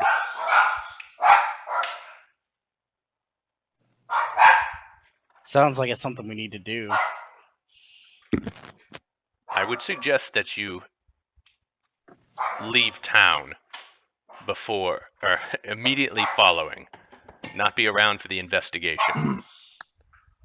So We could take that time to travel down to the Lizard Village, whatever. you can also go to Bog Bottom. You would probably have Bog Bottom is going to be a little bit out of the way, but you can get to, based upon where Vasadrin's told you, the Bog Bottom is versus your route to the Lizard Folk encampment. It would make sense to stop by on the way. Okay. So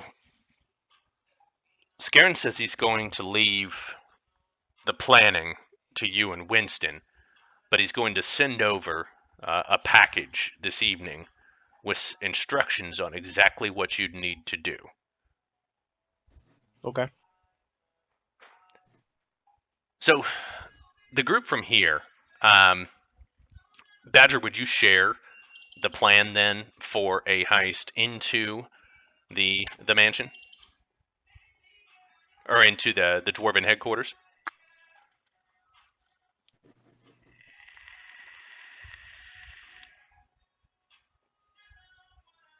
I'm sorry. Who are you talking to? Yeah, I was talking to you. Would you share? My bad. Would you share the plan that Scarron started to cook up here for the heist that Winston mentioned of the Dwarven headquarters? Oh yeah, absolutely. Okay, then what you guys need to do is meet with Winston and come up with a plan for how you do it. And it would probably be wise if you coincided with that plan of leaving the same evening for Bog Bottom. Yeah. Oh, yeah. Plan all that out. And we'll include Visidrin in this discussion as well when we come back from the manor, because I'm assuring he probably didn't come to the Solmore estate to be part of this, because he hasn't joined our crew officially, of course. So Actually, he I might have did. accompanied for the free meal. He was hanging. No, I out. was gonna come. I was gonna come to the ceremony because I was officially invited to that. Yeah. Yeah.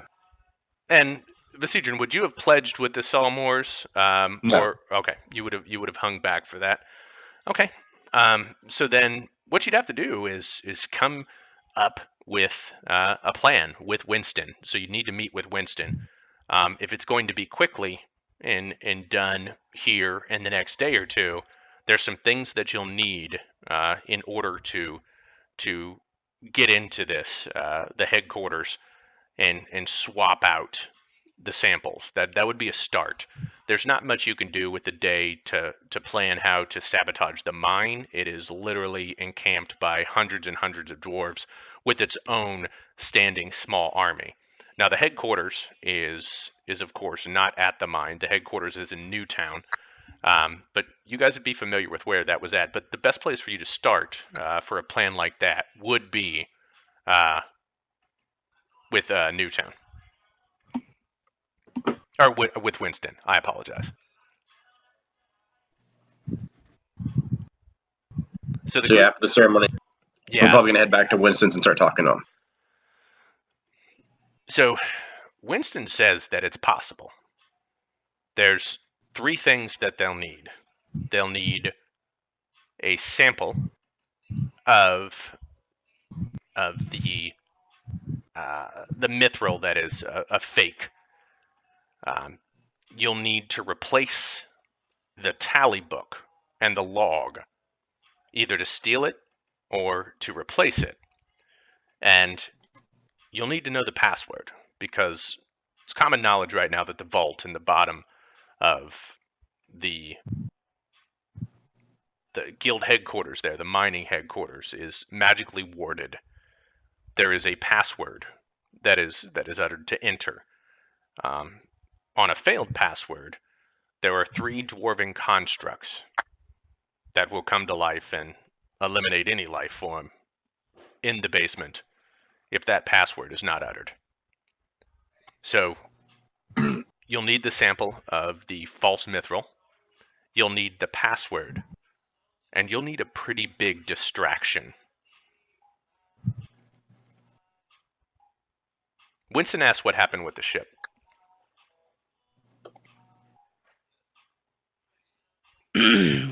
It was seized by Admiral Firebrand. He says it's still in the harbor. It is. And we can let the people of Sailor's Home know that that Admiral Firebrand has seized the ship rightfully won by Uthrok, their champion. That might cause a good distraction. It was definitely a big distraction. Let's do a riot. Or if you burned it to the bottom of the channel. That distraction would bring most of the guard on the Isles. That would be a nice big middle finger, too. Yep. So who's right for that job this evening? Who I'll can, go. Probably me. The Sidron just smiles real big. It's going to take a couple people to pull that off, because you guys are going to have to, first of all, get aboard. And second of all, burn the thing to the ground. Winston talks about some pitch that he has. It's a special pitch, and where you would place it on a ship of that size, and it would go up like a tinderbox. But the three of you, Visidrin, Uthrak, and Malinor, are going to be the ones to burn the ship down. Then. And the great part is, I know Visidrin, me and you both have alter self. We could make ourselves look like the former crew of the ship. So is it then just going to be me and Goldtooth going in for the heist? Sounds like it. Okay. Winston says he does know that Roger 2 Times from the Bully Boys has worked pretty closely with Manistrad Copperlocks, and he may know what the password was. Oh, yeah. Goldtooth, you have a relationship with Roger 2 Times. Kind of. Yeah. We interacted that one time. He's a mercenary, so I guess you just have to find out. Yeah. Well, I would relay that information to Badger and see.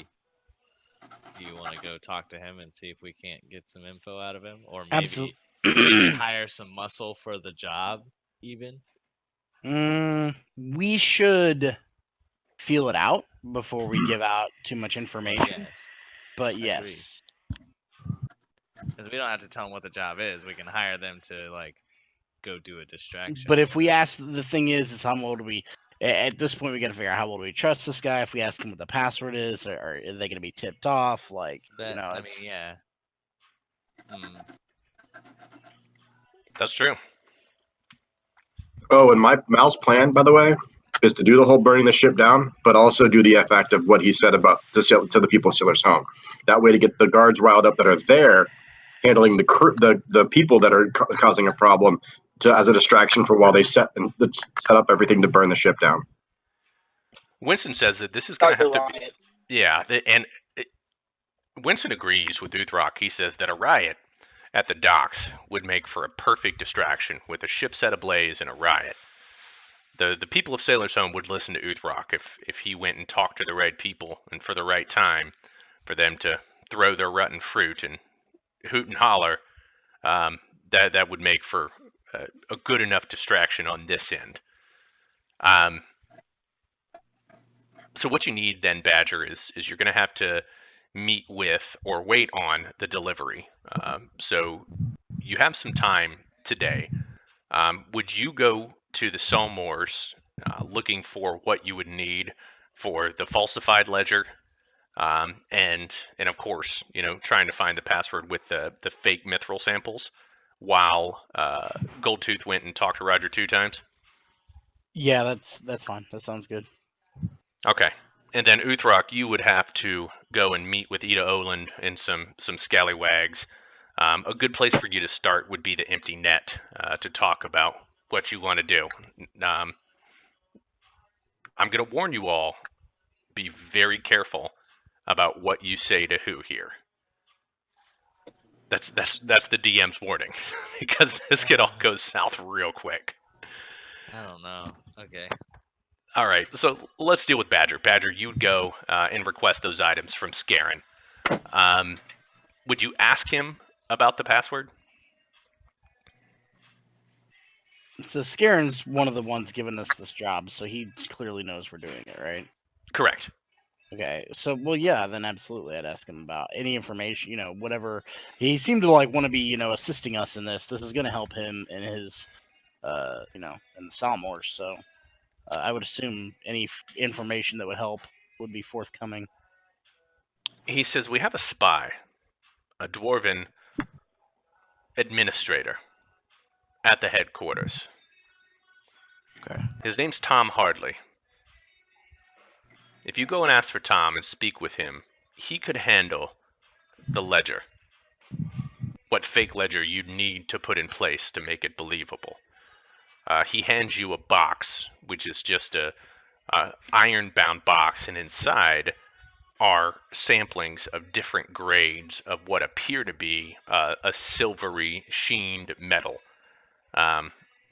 This would be the samples that they would collect to have tested by the priest of Joaquin on the Radiant Dawn.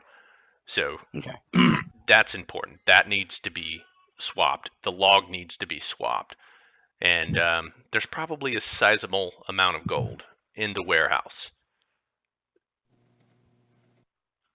Okay. So the this other dwarf, the administrator that they know, Mhm. Hardly. Yeah, Tom Hardley.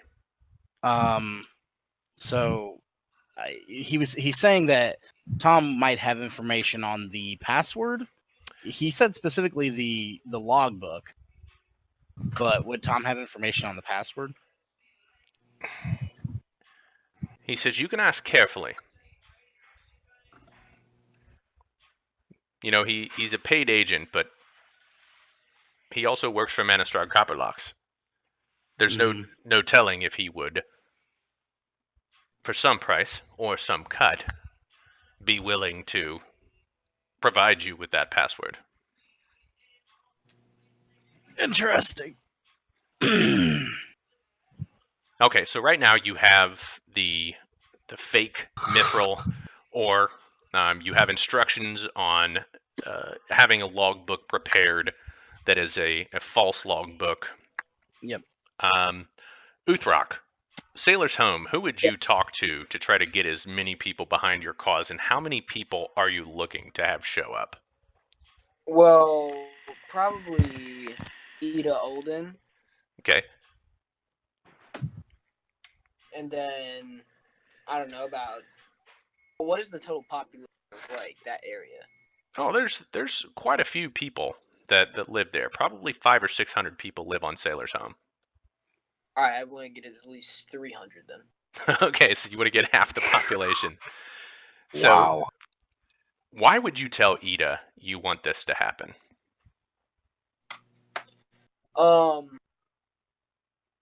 As a show of strength. And also, I want to remind them of how he pulled out his sword in the crowd, and he was about massacred like half of the. And she says, "Okay, but why that ship?" That ship, because he confiscated it, and he's going to make more men. If he puts more patrols in the water, then it's going to cause some problems for people. So you're going to send it down to Davy Jones' locker with a big raucous party celebrating its sinking. Yep. She says, "I think we owe you one. 300 people? That's probably more than I can get together. But you could plan on about 100 drunken people marching across the bridge from the Empty Dead over to the docks and causing a ruckus." Sounds like a plan. Get him, Slugger. Okay, Goldtooth, you're going to try to find Roger 2 times. You know where he hangs out. Would you head over there? Yeah. I'll go talk to him. Yeah, he's at his little dwarven drinking spot, just hanging out. All right. How are you going to approach this conversation? That's a very good question. That's never what you want to hear the DM say. Yeah. Yo, how are you going to approach this conversation? Very carefully.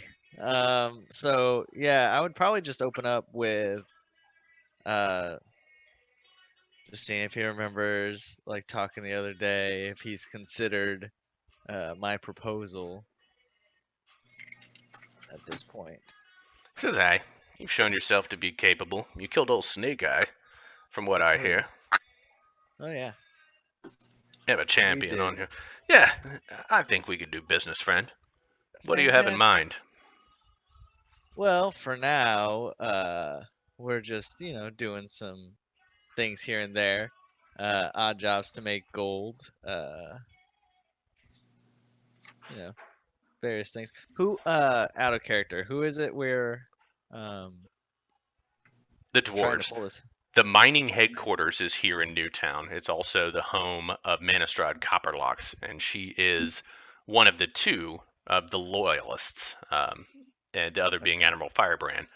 But this safe is below the mining headquarters there in Newtown. All right, so say have you and the Bully Boys worked down near the mining headquarters or with the dwarves at all?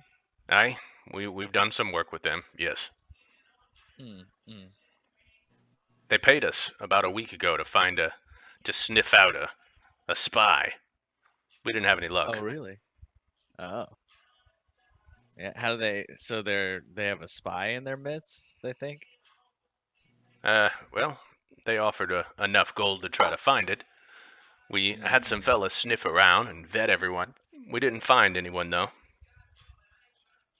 That's interesting. Do you think they're still looking to find someone to find these spies? Are they still looking to hire someone to find that?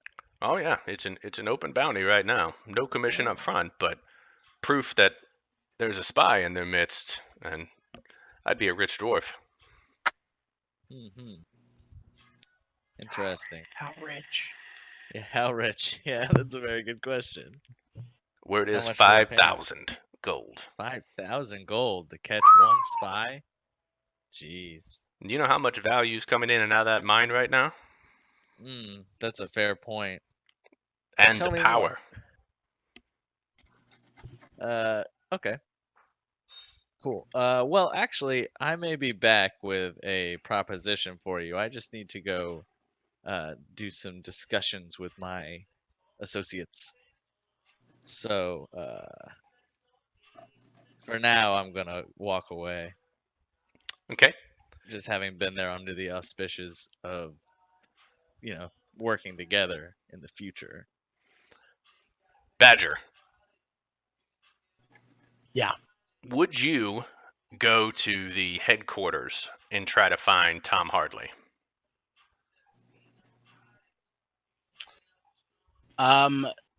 No. I would actually probably try to be meeting back up with Captain Goldtooth before I did that. Okay. That's likely what I would have done too, is head back to Winston's to see if I can't relay some info. So Badger, would you share with the group about the plan so far? Uthrock, I'm assuming you went back to Winston's too and reported that Yes. you have enough for a distraction. You guys, you have a plan on how to handle the ship. I mean, a rough plan. You guys haven't hashed out exactly how you're going to do it yet. But, and also that you have the fake ore. So everybody kind of gets together, lays out the plan. So here's what you know so far. You have in your possession a sample of a false positive for mithril. You know that you need the corrected falsified ledger that's kept in the safe. You have a contact for that, Tom Hardley.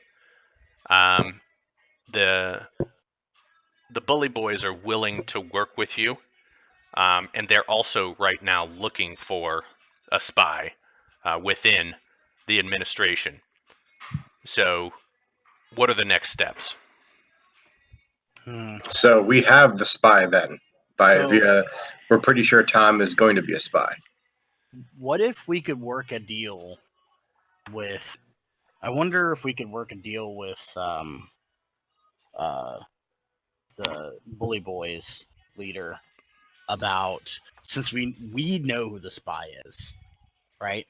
Right. They wanted the gold for that. Mm-hmm. I wonder if they would be willing to assist with any information they have or any assistance they can give. You might want to discuss that with him. If, say, we were able to get him 5,000 gold. Right. Or just trade the password information that he might have for the name of the spy. Right, but I don't want to just straight up ask for the password, because then he'll possibly be onto us. That's true, and he's going to demand a cut too. Yeah. We just need to be careful, like how we deal with these, especially the spy, but also I can't remember his name, but the leader of the Bullet Boys. Roger 2 times. Roger 2 times. 2 times. Yeah. So, but the spy I trust a lot less than I trust the mercenary, because at least I can always count on a mercenary to, be in it for the money. Right. And here's what you know. You know that Tom Hardley, the dwarven spy, he sells information to Scarron. You don't know how loyal he is in Malinor, or I'm sorry, Badger. Scarron told you the same thing. They don't know how loyal he is. You don't know if he would go directly to the Lord's Alliance or the Loyalists. You don't know if he would be willing to sell any information at all. But you do know that you could at least count on him, according to Scarron, to give me the ledger. A false ledger. That's correct. Yeah.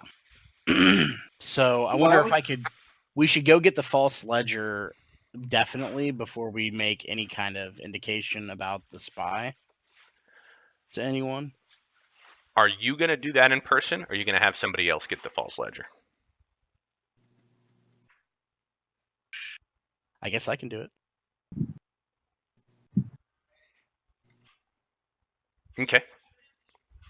So you do. You go into the headquarters, and you get a couple strange looks. It's not often that a gnome just wanders into the Dwarven Mining Company's headquarters. You ask for Tom, and he's indeed the Minister of Records for the Dwarven Company. How would you approach him?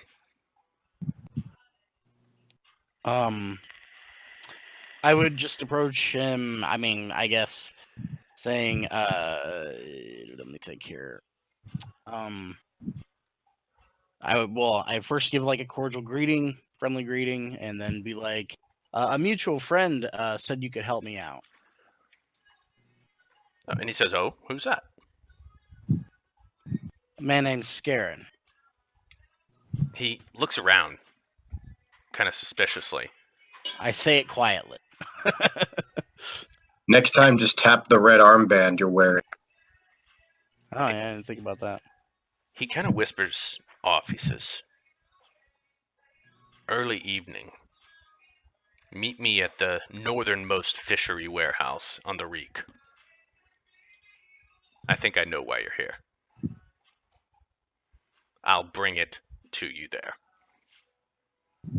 All right, I'll just say, see you there, and walk off. Okay, so you have a meeting now to get the logbook, but the only thing you guys don't have, it's midday now, after you've all kind of walked around and done your thing. You have no idea what the password is, or the security that's going to be, in and around the warehouse at night, or the headquarters at night. Right. You could go to, Two Times and say something without having to give it, your interest in the password. You could say, "Hey, I have some information that I might be willing to trade if you had any useful information." Right. And I be could. sort of vague like that. And if they ask you to get specific, I wouldn't let on to it, but Right. I was thinking about possibly like offering assistance in the spy catching job or whatever, and then being like, "Oh, so we need some information. We need caught up. We're just joining this now. So any kind of security information I need to know about the complex, like guard postings or why would he want to passwords." cut you in on that though? Because we're well-known, like job finishers, man. We're closers. All right. That's fine. You can try that. He's been working on this job for. He's not going to bring you in on the job without wanting the majority of it, and he's not going to give you the password to the vault as part of that information. He's going to give you everything else. There's no reason for him to give you the vault password he might have. You're going to have to find a way to bring that out of. Winston says, it seems like you have something they want. Yes, we do. All right. Well, yeah, we'll go the trade of information route and see where that gets us. And if he wants a cut, see how big of a cut he wants. Yeah. Okay, so would you head over then and talk to Roger 2 times then and tell him a little bit more? Yes. So yeah. So I'd he go back pulls and you talk into to the him again. bar where it's Mhm. quiet. There's just one old dwarven fellow that's kind of washing off the bar, and he shoos everybody else, kicks one drunk guy in the ass, knocks him, get him out of the bar, and he says, "Let's talk business. What do you have in mind?" So we're currently I'm looking to trade information as a starting thing. I have something that I believe that you want. And what's that? Let's just say there's a lot of money in it for you if you had the information that I have. However, I'm gonna need something in return. Fair enough. What is it? What do you have for me that I need? Well, I may or may not. You know that job you've been doing for the mining company. The spy. Hmm. You know who it is. Well, I may be able to help you procure him. Yes. Let's just say that. And what do you want in exchange for this? I'm just looking for some information and no questions.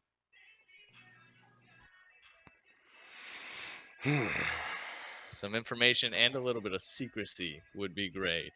Roll persuasion. You'll have to roll it for me. Oh yeah.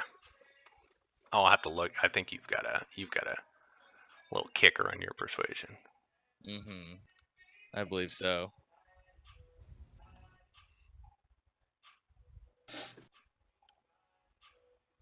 Yeah, I still haven't been able to connect, so. Wonder what's going on with that. Yeah, I'm not really sure. I've been looking into it. That's why I've kind of only been like half. I wish I could have gone with him, by the way, because I would have given him, before he winded his deal, I would have given him Bardic Inspiration. Oh yeah. He's good. Well, 2 times is convinced. Says, okay. Short of murdering Manistrad Copperlocks, if you can give me that spy, we'll have a deal. Hmm. How much could will I need to not know? Well, rumor has it that you have the password to their vault. So that's what it'd take, eh? That's my only asking price. You net yourself $5,000. You keep quiet that I know that vault password. We both profit from this exchange. And I keep quiet that you led the spy to me like a lamb to slaughter. Well, yes, I don't really need to be associated with that at all. Let's just call it a great job done by the Bully Boys. They captured that spy all on their own. Where do we meet and do the trade? Do I know where we're meeting for the forgery thing, right? Yeah, the Reek. At the northernmost fishing warehouse in the Reek. That is the island to the top left. That's where the warehouses are, the tannery, the fishery. Right, and that's the guy, right? That's Mhm. the spy. That's who's meeting Badger there. Can I lay out a plan to capture him there after the exchange for the forgery? He's going to have that on him, you would assume. But that's You true. could say that. Damn, I'm not there. I hate that I'm not there. I'll shut up. It's all good. It's always the worst, isn't it? It's all good. Especially when I'm playing a negotiating type character. Yeah, you should have just come along.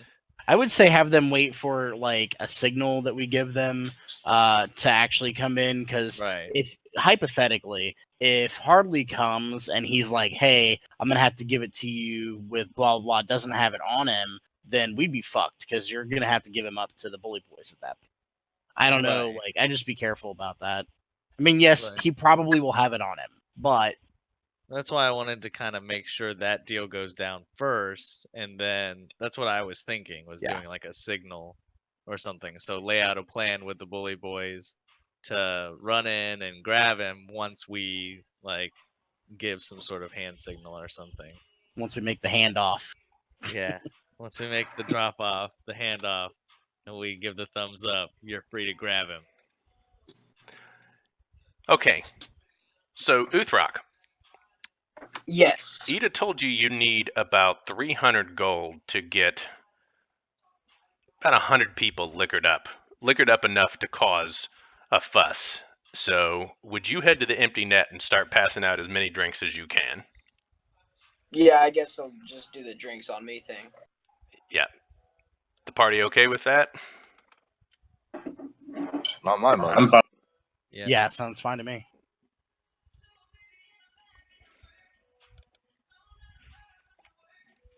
Okay. So Uthrak does so. Besidrin, what are you doing while he's getting the locals together? I'm gonna head down to the dock where the boat is and see what kind of security and everything there is there.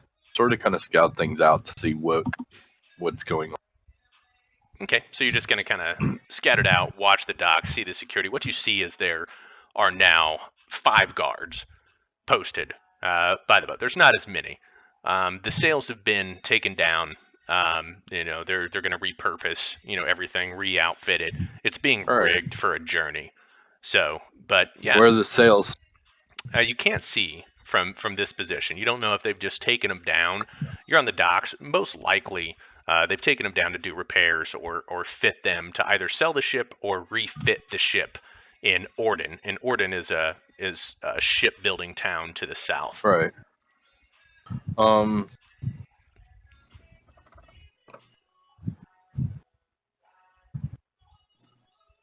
You would guess that they are folded on the deck. Like the sails have been taken out, they've been folded to be refitted. They wouldn't be gone, or that's what I wanted to double check on. But to make it even easier, I'm actually going to go ahead and do disguise self as one of the guards. Okay.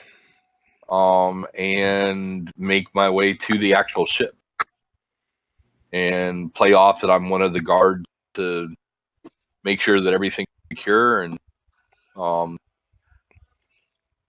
let them know that I'm there just to make sure that if there's any trouble, they've got backup. Yeah, they look bored. They're just all kind of sitting around with their crossbows. They're heavy crossbows, and I mean these are armored guards. These guys are serious, but they're not really paying attention. If a guard walked up, they wouldn't question anything. There's probably been guys going and coming all day. Right. So at that point, damn, you stealing one of my ideas. What's that? I said, damn, you got a similar idea to me. Oh, what was that? I'm going to be just doing just alter self to look like Will, and I'm going to be just walking straight up and straight onto the boat. Oh yeah, of course. So at that point, doing a recon real quick to see, where the sails are. The sails, the biggest reason is that they're going to be obviously probably the first thing to catch on fire. So they are folded burns and laid out over most of the deck right now. Great. There's 2 guys that are kind of sewing stuff together, making some repairs, and another guy that's hoisting the rigging together. But yeah, you can see him. Okay. Now, would everybody meet up at Winston's? It's early afternoon now to talk about the final plan. This plan needs to include 2 river passage up the Dunwater to a drop-off point in the Hool Marshes where you're going to go by land through the swamp to Bog Bottom. But it all needs to be set aside ahead of time. Can Winston procure that boat for us up the river? Yeah, he can. Winston says that's no problem. He's got a contact in Sailor's Home that would be happy to leave quietly without remembering why he did so for 500 gold. Okay. You guys okay with paying that? Mm-hmm. Well, it's either that or while we're setting the ship up, we can take the skiff that's on the ship and meet you guys there. That wouldn't be a river craft. River craft are flat bottom. Oh yeah, you're right. Barges, that's a sea craft. So Yeah, you're right. We have to use. They'll have to pay it. So yeah, that's fine. okay, that's been paid for and secured as well.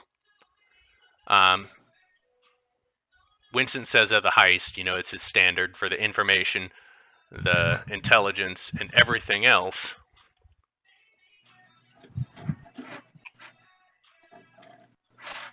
Let me take a look. He says 10%. He wants 10% of what you find.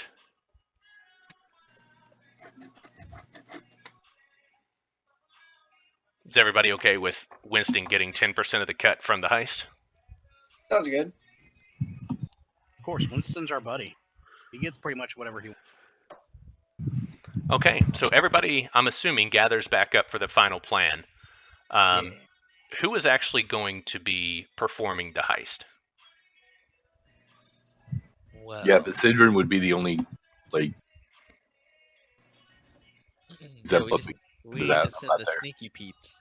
Well, Sidron, the Sidron has said and- he's going to be a part of the ship burning, and you'll Yeah. need his help with. It's basically The gonna disguise. be.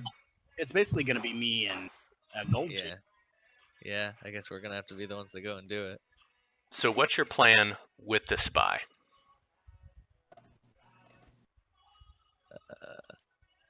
I The thought plan with the spy, I believe, is you guys have to go meet with the spy, Yeah. get the ledger from him. Yeah. That you've agreed to, pay him what he needs to get paid, yeah, and then as soon as you have your hands on the ledger, signal the bully boys to come in. And right.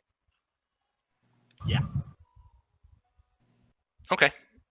Yeah, so I would assume that you'd tell the Bully Boys that plan, that your plan is Yeah. to meet Tom Hardley, to get the fake ledger, and then once you have the ledger, to signal the Bully Boys to take him.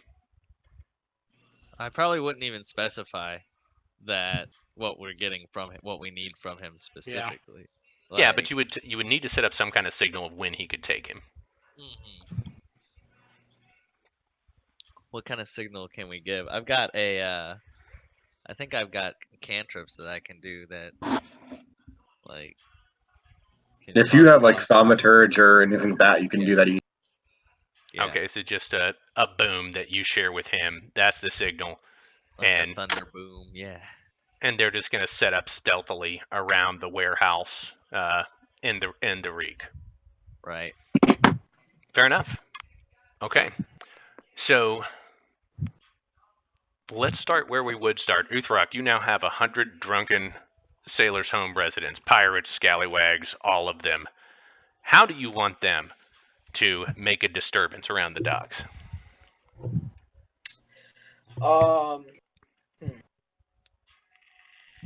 Wasn't Malinor and something else, isn't it?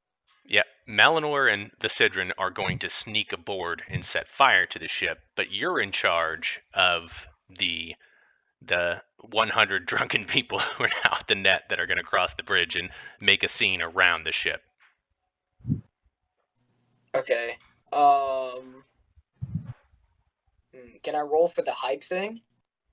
Yeah, if you want to hype them up, sure. You just want them to go around and holler. A couple of them are like, hey, we've got some rotten fruit in back. We could throw fruit at the guards and, make a scene. Oh yeah. Yeah, stuff like that. Yeah. I don't even what think would I have to roll?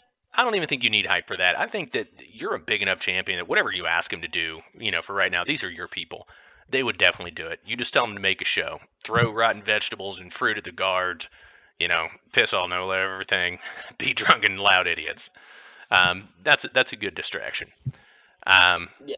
Okay, so you guys are headed over that way. Badger, Goldtooth, it is currently time to go and meet with Tom Hardley. Yes. Okay, yeah. So I think. It's I want to just know. Badger. I want to know Go ahead. specifically what gear you two have with you.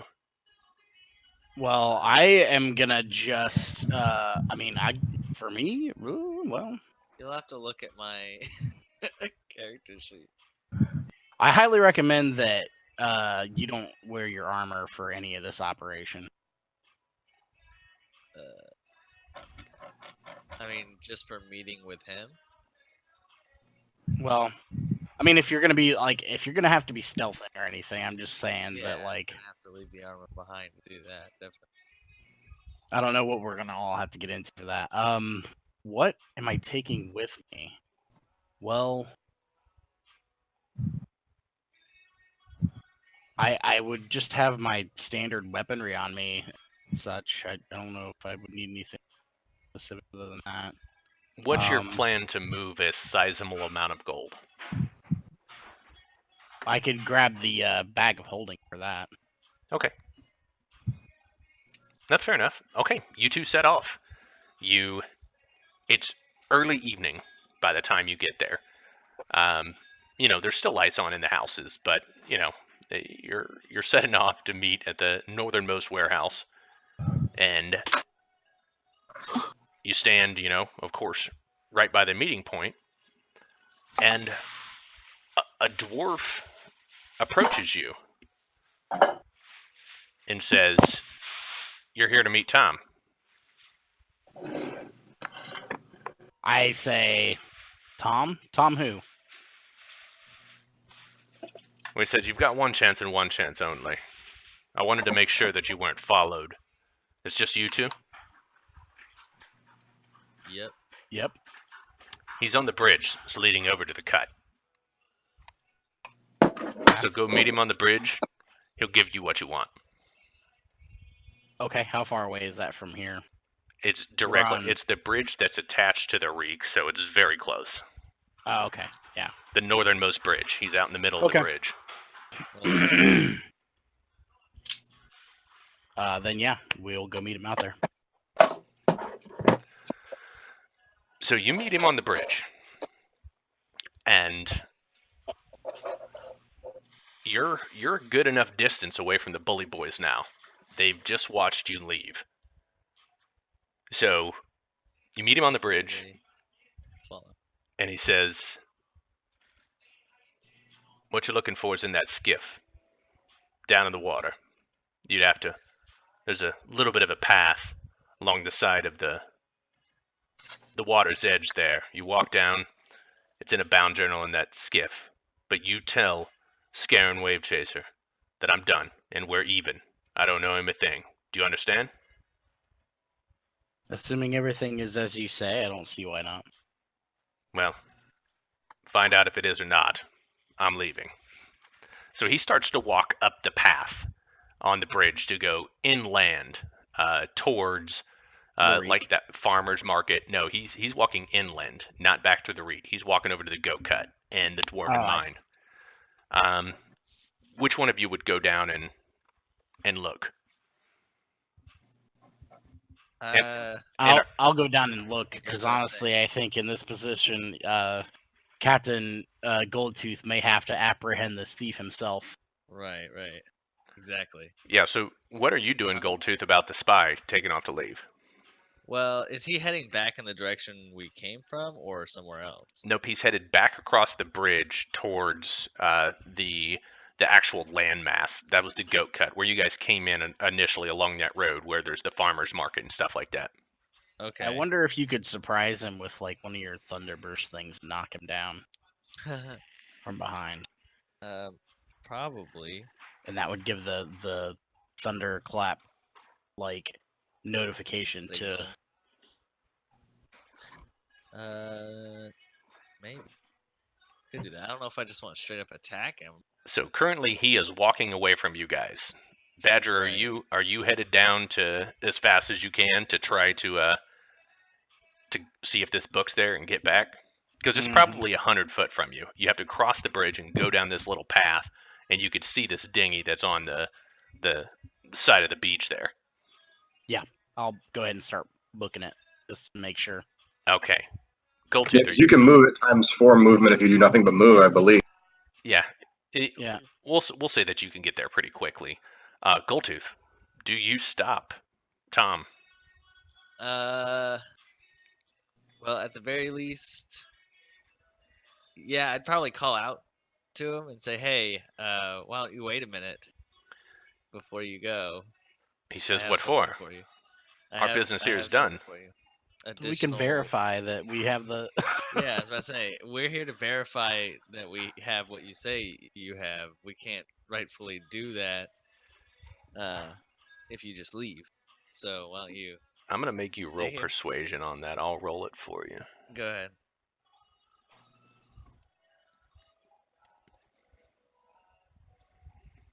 Yeah, it's a good roll. 18. Hey.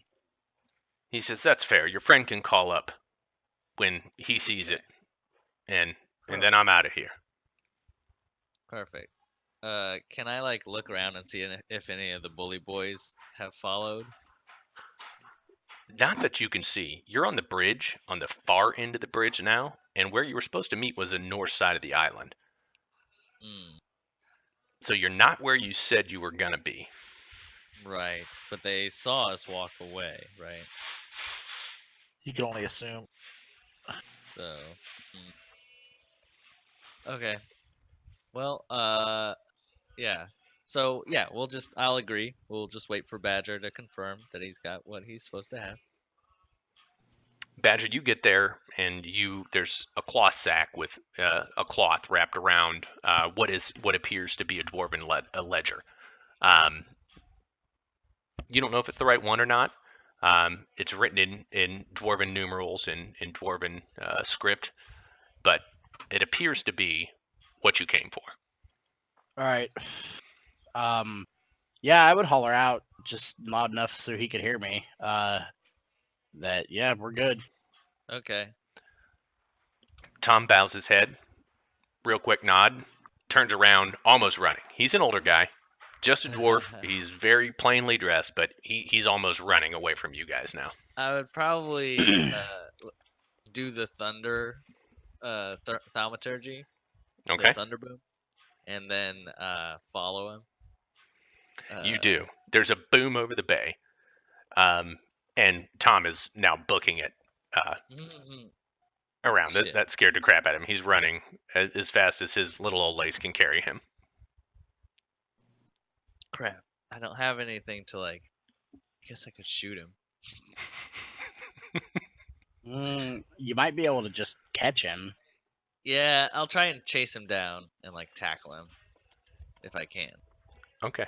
I don't know what I've got available to do. Athletics. Let's do athletics first. Let's see. You feel light. You're not wearing your armor. You are currently running as the same speed as his old ass. You're close enough that he's in eyesight, but you did not successfully run him down and catch him. Okay. So now what? So he got away? No, you're following him. Okay.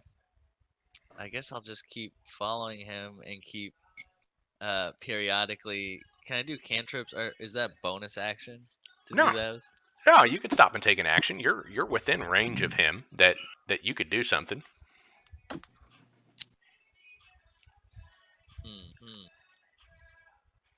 I Oh, you don't really want to do what? I was just looking at what you have available. Yeah. You have mending, spare the dying, and thaumaturgy available to you. Right. Thaumaturgy is what I've been using to do the boom. You have fog cloud, guiding bolt, healing word, and thunder wave. You have gust of wind, lesser restoration, prayer of healing, and shatter as well. Right. Ooh, I wonder if you could gust of wind him back toward you, or is It's it out it's away a from cone you? in front of me, but I could possibly blow him off his feet. Maybe. With that. That seems like a waste of a level 2 spell though. Just catching this guy. I don't know. Just try and tackle him. He doesn't even have a player level. So if you would blow a gust of wind, Tom would be rolled back towards you.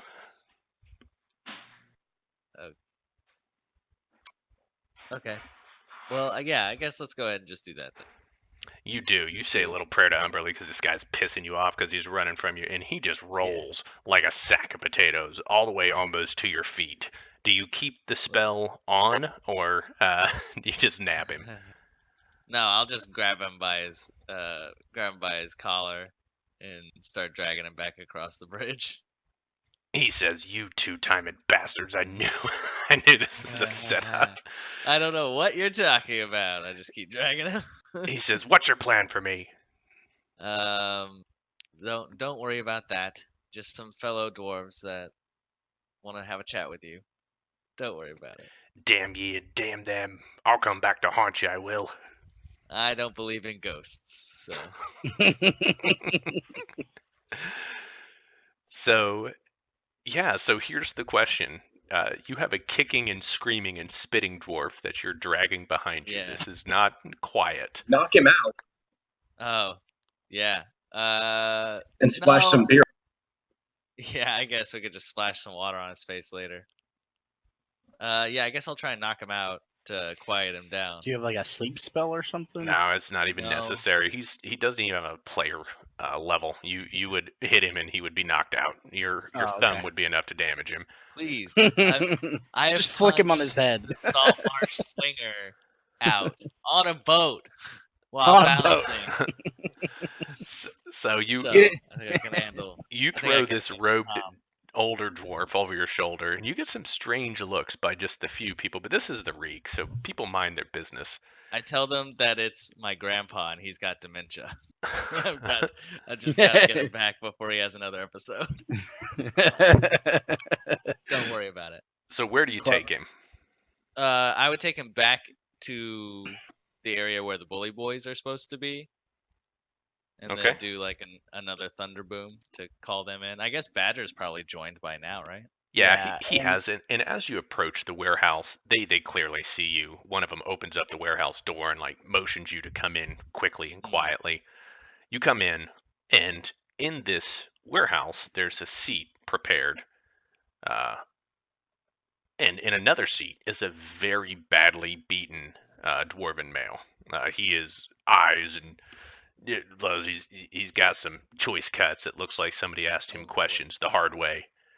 But yeah, the dwarves take him from you, set him in the chair, and tie the old man up and smack him awake. We saw nothing. So one of the fellows So- comes from the back. Yeah. Roger two times says, "You delivered." But- Yes. One of them comes from the back and waves this incantation in the air, and you feel it settle. You're a cleric, so you know he just cast a divine spell. Hmm. But he says, "You boys are going to answer some questions for us." Uh-oh. Roger two times does. Talking to now the two seated bound dwarves. Hmm. Good. Okay. Yes. From you, Tom. You're the spy we've been looking for, aren't you? Tom looks like his face gets red, like he is struggling against something. And whatever it was he was struggling against, he has lost that fight. I am. Owed a debt to the Salmore family, and have been trading information, and now a ledger, a false ledger, to this group here. He looks incredulous, like he doesn't understand why he just told that truth. Uh-oh. The other one said, "You, lad, you know the password, don't you? The password to get into the vault. Tell us about what we need to know, and you'll walk out of here alive. But I wouldn't suggest staying in Saltmarsh." His face grows red, then deep purple, as if he can't contain inside of him. But he talks. He says the password's Thornsus. Must be spoken by a dwarven male. That'll deactivate all the alarms. But you'll still need a key for the lock. Thorns is still key. Where can we get one of those keys? Menestrar Copperlocks keeps it on her person.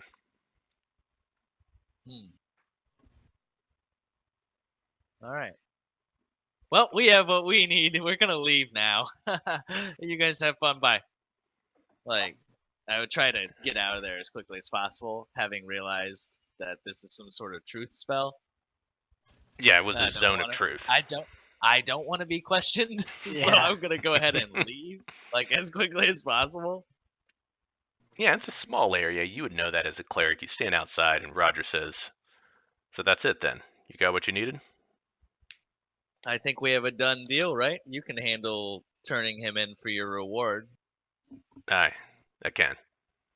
And again, mum's the word, right? You don't know we're working on this. Oh, and forget that ledger thing that guy just told you to. Forget that. He stands in the circle where this magic is emanating from, and he says, "You have my word. Neither me or my men will speak on the issue. We'll be doing a Perfect. business again, friend." Perfect. That's really reassuring. He was standing in the middle of the zone of truth. Very reassuring. Awesome. All right. So I guess, yeah, we're done here, right? Yep. You have what you need so far. You know the password. You now have on you the fake mithril. You have the ledger book. We need a key. We need that key. Or That's the only thing. you need a thief that's talented enough to pick a pretty complicated lock. Right. Fair enough. True. I can probably manage. You think you can pick that, Badger? I am experienced, Hmm. and yes, I feel like I should be able to handle it. Perfect. We'll trust you. I will be the dwarven male that speaks the password. Perfect. Got that taken care of. I guess we just need to enact the plan at this point, Okay, right? Malinor and Visidrin. What are your plans to get on the Yes. ship? This is a. I'm already on the ship. Oh, you stayed there. This is a. Yeah, we're on the ship. Oh, they walked Yeah. up there earlier in disguise. Yeah, they They're did. hanging out. So let's do this a piece at a time. Uthrak has brought 100 brawling, pissing, drunken sailors and pirates to this area of the dock, and they are just having causing a scene. They've wheeled down barrels of ale and have brown bottles, and the guys on guard are looking a little bit nervous. They're not normally in this part of Sailor's Home. So they've all loaded crossbows and cocked their crossbows, and they're kind of in a formation by the ship. Malinor, you're saying that you have disguised yourself as Tom, correct? No, Will. The woman? Yes. Okay. And how long have you been there? I've been hanging out there for a little while, and I'll have been going actually below deck, looking like I'm looking for any hidden areas when any guards are around there. Because it's obvious the knowledge that they would have that there's going to be secret compartments on a pirate. Yeah, you know the two hidden areas here. You were on the ship. There's two, secret compartments. Yeah, I know. I'm just looking for them. Pretend. That's what I'm saying is why I'm back here, because I'm good at finding those. Is what I'm going to act off as, and I'm the one sent by Firebrand to find them. Okay. So how do you two go about setting the ship on fire? Well, we've been told because I remember you said that Badger would have, or Winston would have told us where to set the pitch and things like that. So we would have brought those supplies to do that. Like, that's my plan, is to bring pitch and start setting this set up to ignite it. And when I go to ignite it, I'm going to use Firebolt. Okay. So you're going to spread pitch on the sails. That makes the most sense. And inside of the two rooms on each side of the main deck, that would be enough to cover the entire ship in flames, and it would go down. It would burn very, very brightly and go down quickly. So who's going to handle the 4 rooms off the deck? What do you mean handle? Who's actually going to be spreading the pitch in those rooms? I'll probably handle 2, and I guess if it said you want to handle the other 2. Sure. Those are out of sight. You can do those as you will. Uthrak has caused such a scene that when the two of you come back up, you're standing there holding these buckets and these barrels, and one of the soldiers looks back to you, Malinor, and says, "Orders, Captain." Hold the line, but do not shoot. If we hit innocents, Admiral, the fireman will not be happy. It'll cause a ruckus and it'll ruin the election. Okay. Smart. Roll persuasion. You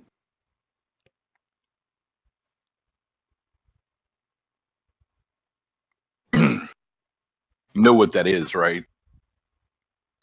That's the DM's version of going, that's a really good answer. Here, let me see if I can mess it. Nope, you didn't persuade. Oh no. They salute, turn around, and hold the line, and they're hollering, hold back, hold back. Now the two of you, you're going to spread this pitch on the sails, correct? Yeah. Both of you give me stealth.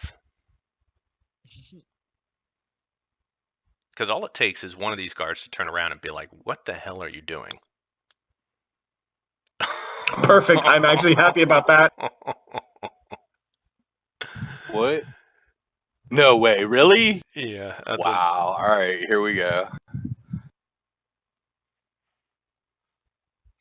Yeah, I'm good. Besidrin, you're quickly able to dump yours out. You wait till people are turned. Malinor, you were just standing there sloshing it everywhere, all over. One of the guards turns around. It says, Captain Will, what are you doing?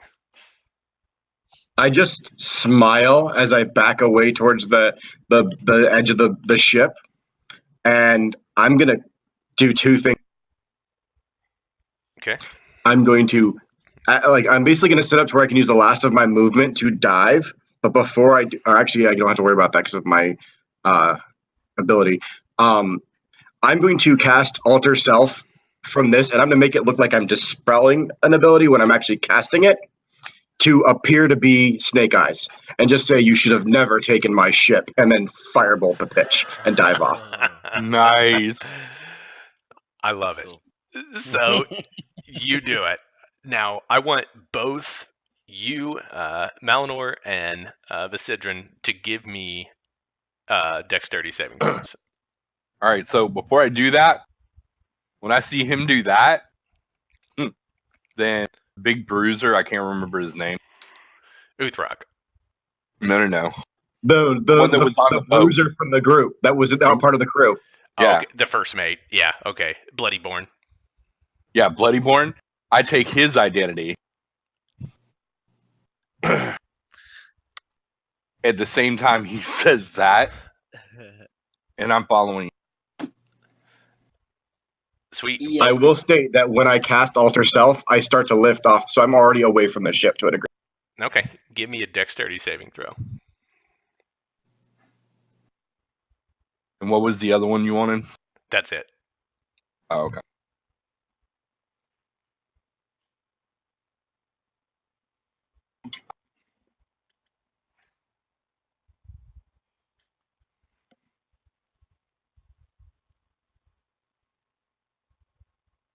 Nope, I didn't. I don't think that one landed over here, Besidrin. I need a dex save for you, please.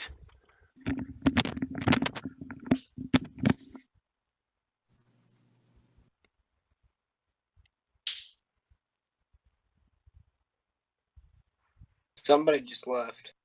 That was AJ. Left our Captain Goldtooth. Yeah, he's taking his girlfriend. I was gonna say you don't need a dex save for me, dude. Yeah, I do. I need one for you too. Oh, okay. I apologize. To avoid the basically the blast of the everything. No, that's fine.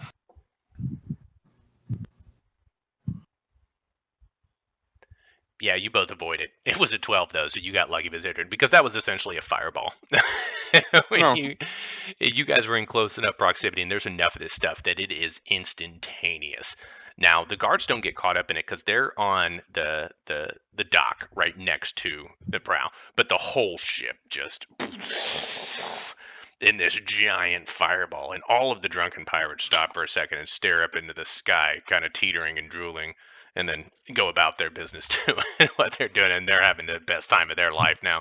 And Uthrak's out there beating his chest like an ape. So you've made quite the show of destroying Captain Snake Eyes ship.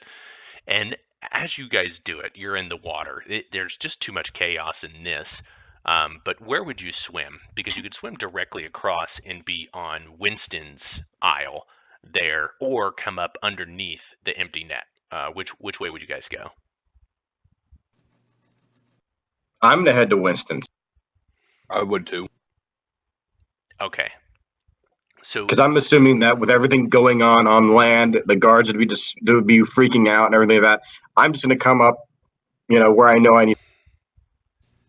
He's got that Winston's has that thing that goes right down to the water. he does, yeah. That's how they got up. So when you got up, you're soaking wet, but you could see outside that there are just guards pouring over. It seems like all the guards that were stationed on Coin Row are crossing the bridges now into Sailor's Home to find out what's happened here, because this fire is lighting up the night sky over the aisles there. Badger and Captain Goldtooth. Would you wait a while, or would you kind of take the flames that you just saw off in the distance as your cue to make this happen? Yeah, no, we would immediately start. We've got everything that we need on us. So I think we should just man up and do it. Like, this is our chance. As the distraction is happening. Since, I don't see any reason to necessarily wait. Are the guards here already reacting? There's not a lot of guards outside here. This is more of an administrative building with a safe in the bottom. There could be people still working here or guards on duty, but you don't see any from here. The lights are out. It's night. People are done working for the day. And you'd have two options. There is a cellar entry door that's on the back side of the building, or there's a loading dock where carts can pull up and drop off or pick up goods. You can enter by either one that you think makes sense to you. Probably the cellar door. That's what I would try to take. Okay. I need a stealth from both of you. I'll have to roll AJs. Oh, damn it. I should let me keep that if this doesn't go well. I forgot to do it the right way. I'll let you keep the 19. You rolled it. All right. Let's see how Goldtooth does. You're assisting him. Oh no, he doesn't get the penalty. So it was good, because he doesn't have his armor on. I forgot to take it off.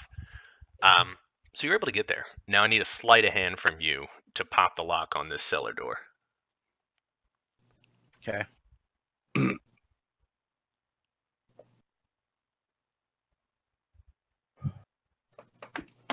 Good enough. You pop it. You come in. To your left is a staircase that's going down, and to your right is a staircase that's going up. This looks to be like a delivery door into the cellar with like some foodstuffs and hanging dried meat, stuff like that. Would you go further down, or would you go up into the actual headquarters? So about the headquarters, like, what do I know about it? Like, nothing at all. No. I've been in here once, so like, did I see where like the safe was or anything when I was in here? The safe's in the basement. This isn't a real big building. There's some offices that are on the main floor where there's administrators and clerical workers. Upstairs is Manistrad's residence, where she lives. You would assume that this is the only entrance. It's a rudimentary enough simple building that the only entrance to the safe is going to be downstairs. Yeah, okay, that's what I was thinking. So, yeah, I'll head down. Okay, so you and Goldtooth head down, and there's a leveled out area with two big metal double doors that are currently locked. Your best estimation is that this is the entrance into the front of the vault room. Mm-hmm. So what I need is a sleight of hand, and you've got to beat an 18. Man, I just had my good roll. This has got to be a bad one. Hey, it's not too bad. I'll take it. Oh, I rolled the wrong shit. God damn it.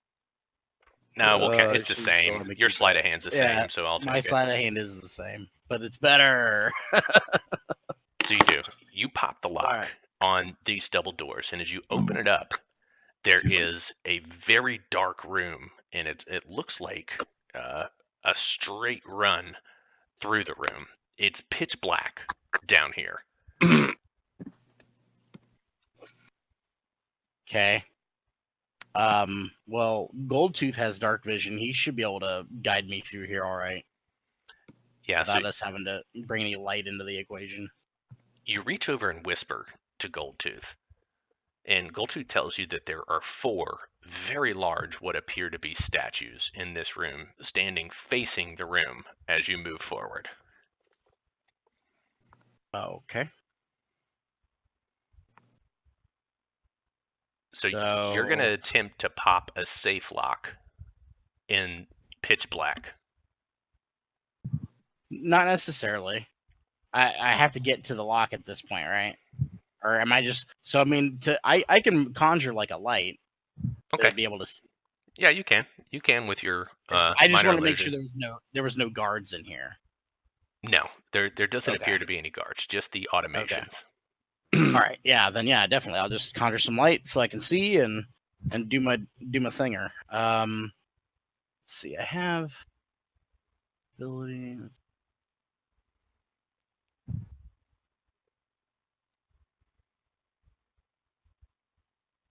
Oh, okay, that doesn't do anything for me. Never mind. Yeah, so I guess I will try to lockpick again then, correct? Oh, are you guys just going to move forward towards the vault? Yeah. Oh, yeah, yeah. Yeah, I wouldn't need to conjure the light until I get to the vault, right? No, So that I can see. you wouldn't. But as you move into the room, the metal doors behind you slam shut, and you hear the creaking of these hulking iron automations starting to move and come out of their slumbered state. What the fuck?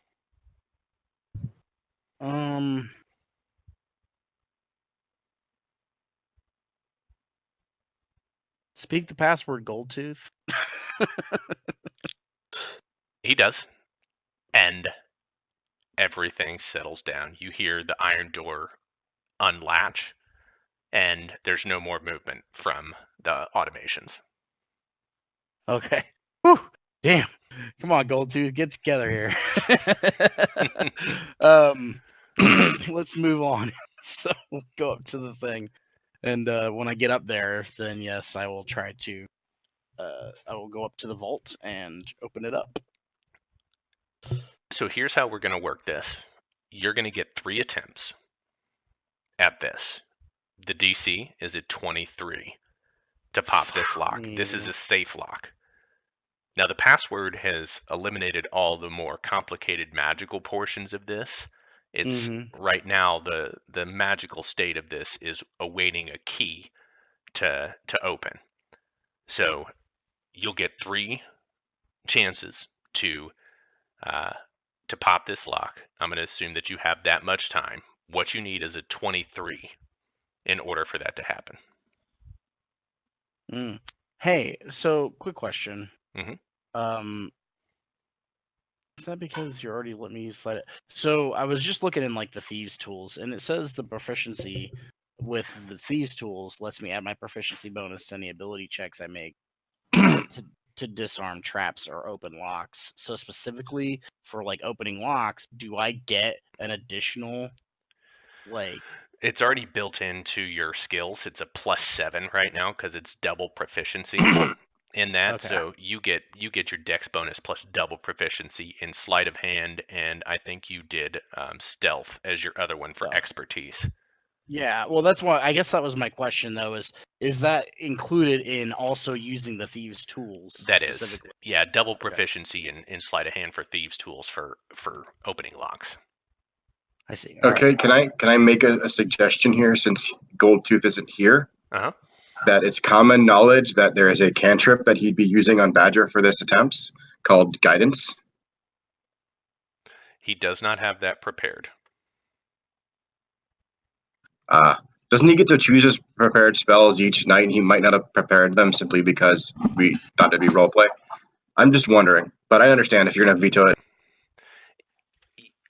I made it pretty clear.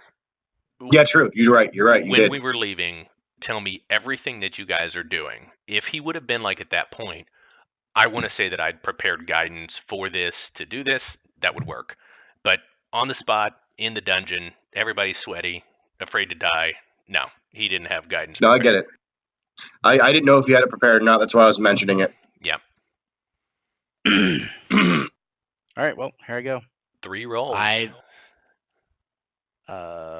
You need a 23. Just give them to me one at a time.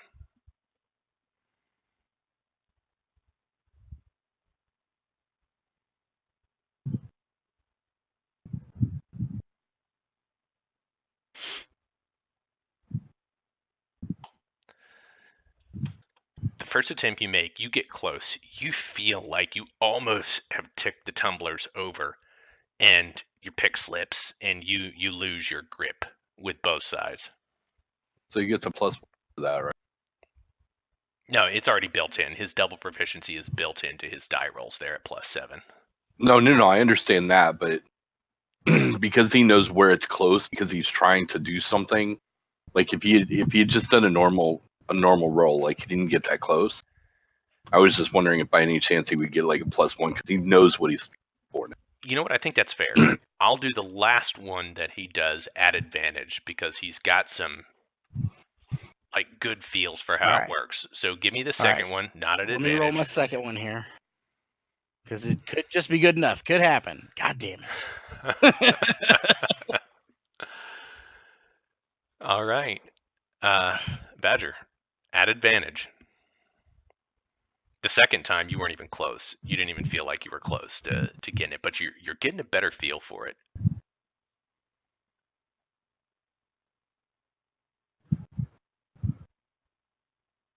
Nailed it. 24, there you go. Oh, damn. Which is the +1 I asked for, by the way. There you go. Like the motherfucking G you are. You pop this Right? lock, and this giant cell door, this giant safe door, rolls open. Now, the safe's not huge. It's the size of a very large closet. But on the shelves there, you see definitely a big pile of golden ingots. They're stacked into a wooden box. There's 4 piles of those. There is a large chest of coins down here. It's also locked.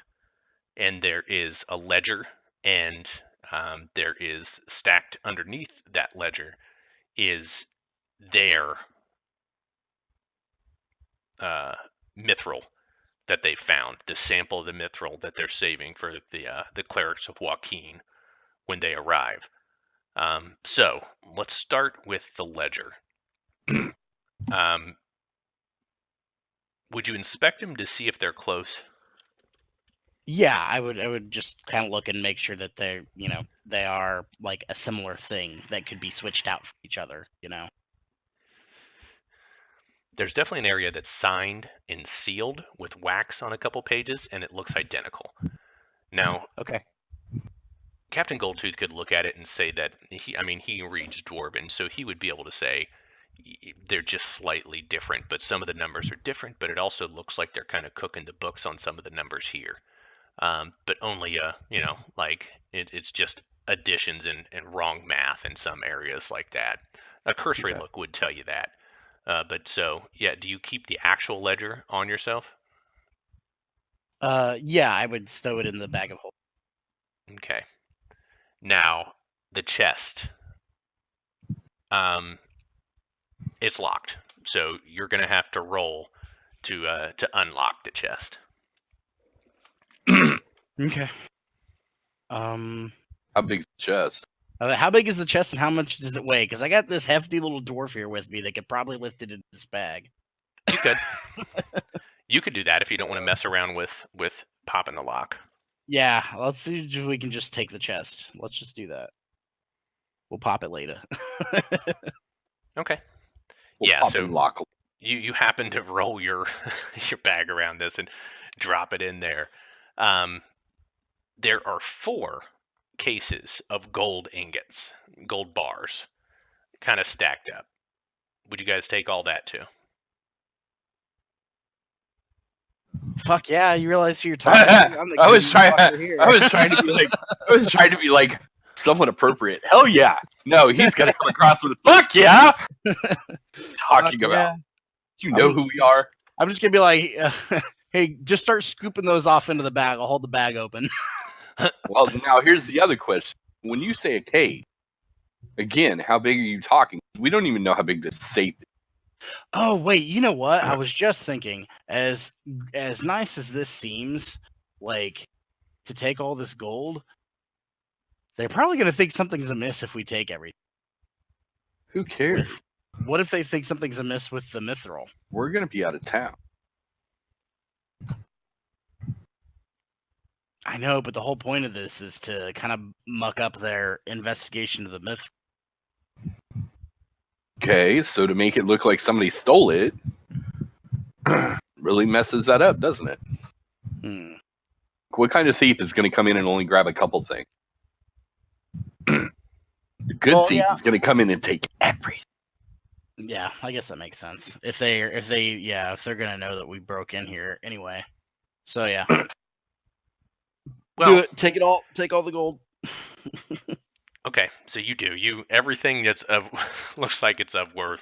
There's also, I mean, do you want to check out the safe at all, or are you just taking everything that's in kind of plain sight? Just all the gold bars and stuff, like everything I see. I don't want to mess around with like the area, like the desk in there or whatever, where the ledger was. Like I want to leave that as if like we kind of ignored it. Fair enough. Yeah. So you, from your memory, swap out the ore samples. Do you take the ore samples that are inside the current box that are probably supportedly the correct mithril ore? Yeah, absolutely. Let's snatch that up. Okay. You put in the thing. You swap the ledgers. You throw everything in. Now, just to believe that this vault is checked all the time or that they would know that you've been here, you have no real reason to believe that. So as tempting as it is to take all this, like it might be better to leave it because then they may think something's amiss. I don't know. Captain, where are you? I know you're back. I'm right here. There's the chance too that this vault's not even opened until the clerics and the paladin of Joaquin come to check on the samples. That would make the dwarves and Manistride Copperlock look pretty foolish. If they were robbed. They wouldn't be able to literally take everything, because if that's when it's going to be opened, they're going to walk in. They can't say anything about what's missing because all they have to do is go, oh yeah, there's the mithril, check it. They have to act like everything's. I don't even know why I'm questioning myself. I don't care if we muck up the job. I'd rather just have the money. I was going to say. I was waiting for that part. Okay. Are you going to lock the safe behind you? Pirate. No, I don't know. Yes, I will. Yeah, I will lock reset the room how it was when it comes to the security, please. Yeah. I would have told you to do that before I left you to do this job. Well, no, common sense would say if I have the ability, I might as well do it. Yeah, you do. You know how locks, especially safe locks like these, work, and you can reset the lock from inside and shut it, and it'll automatically lock. You're guessing from your information. You've got a little bit of arcane information, knowledge, especially with magic safes, that these type of things reset themselves pretty regularly. You don't say a password and they last forever. Yeah, your arcana tells you for sure that that by dawn the next morning that the safe will be relocked. You don't know how often this safe is used. It seems like with this much security, it's probably not every day. They put stuff down here that they want to forget about. They move most of their money out of here, onto ships and back to their clan stronghold. Of course, after their splits with the Lord's Alliance. But yeah, so how would you exit? Would you try to exit the same way you came in, back through the large double set metal doors? Of course. Are you going to try to relock those? Yeah, I would try to close everything back up. Give me because this requires a key. So give me a sleight of hand that you're going to use your picks to lock the door. You're able to get it. Just that. If you remember, that was a 22 for that. No, it wasn't. That was the big one. It was But 18. yeah, you on lock. that one, Yeah, you lock those. You come back in.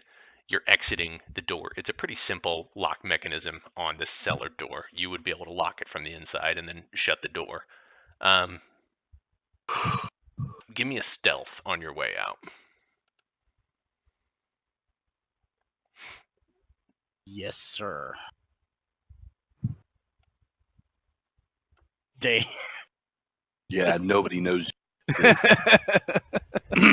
Yeah, you nailed it. You were a shadow along the wall. How would you get back to Winston's? Well, I mean, I really don't think there's any reason to do anything out of the ordinary, but I would head. Yeah, I would just take the northern route through. Kind of cutting over the Salmore Estate, Yeah, and the then Salmore Estate. Yeah, down to the salt stack and then over. okay. Give me perception. Unfortunately, that's not my strong suit. Just make sure you go through the Solmore aisle so you can drop anyone following it. Yeah, you're being followed. Being followed. Can I tell by whom? Looks like a group of dwarves.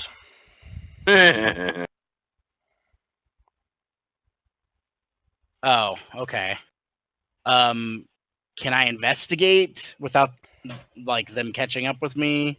Can I investigate and see if I know who it is? Because I think it's like offhand. I'm wondering if it's the bully boys coming for their cut. Yeah, if you had to guess, that's exactly who's kind of tailing you. They're not coming up on you real quick. They're not, trying to take you over, but they're definitely tailing you. Okay. You got the goods, and they just want to make sure they get theirs when the time comes. Now, there is no cut with the bully boys. The deal was to spy for the password. They took that. Yep. They didn't ask for a cut. But this Yeah. is also a mercenary but group. they're the bully boys. But I think that I can assume, because I am not a stupid gnome, that they knew what we were doing once we had the password. They knew what we would probably be going for, assuming we were going for the gold and things in there, which we did take. So they're probably trying to come to see if they can get that off of us. I would say I'm just going to keep going, because honestly, like, it's not like I'm carrying a bunch of shit out in the open. Like, it's all in this like little bag. So I would just play it off and just keep going. Now, at this point, there are alarm bells going off across the city, too, coming from Sailor's Home. There is a very large fire now, and you can see it from where you're at. So would you guys head to Winston's?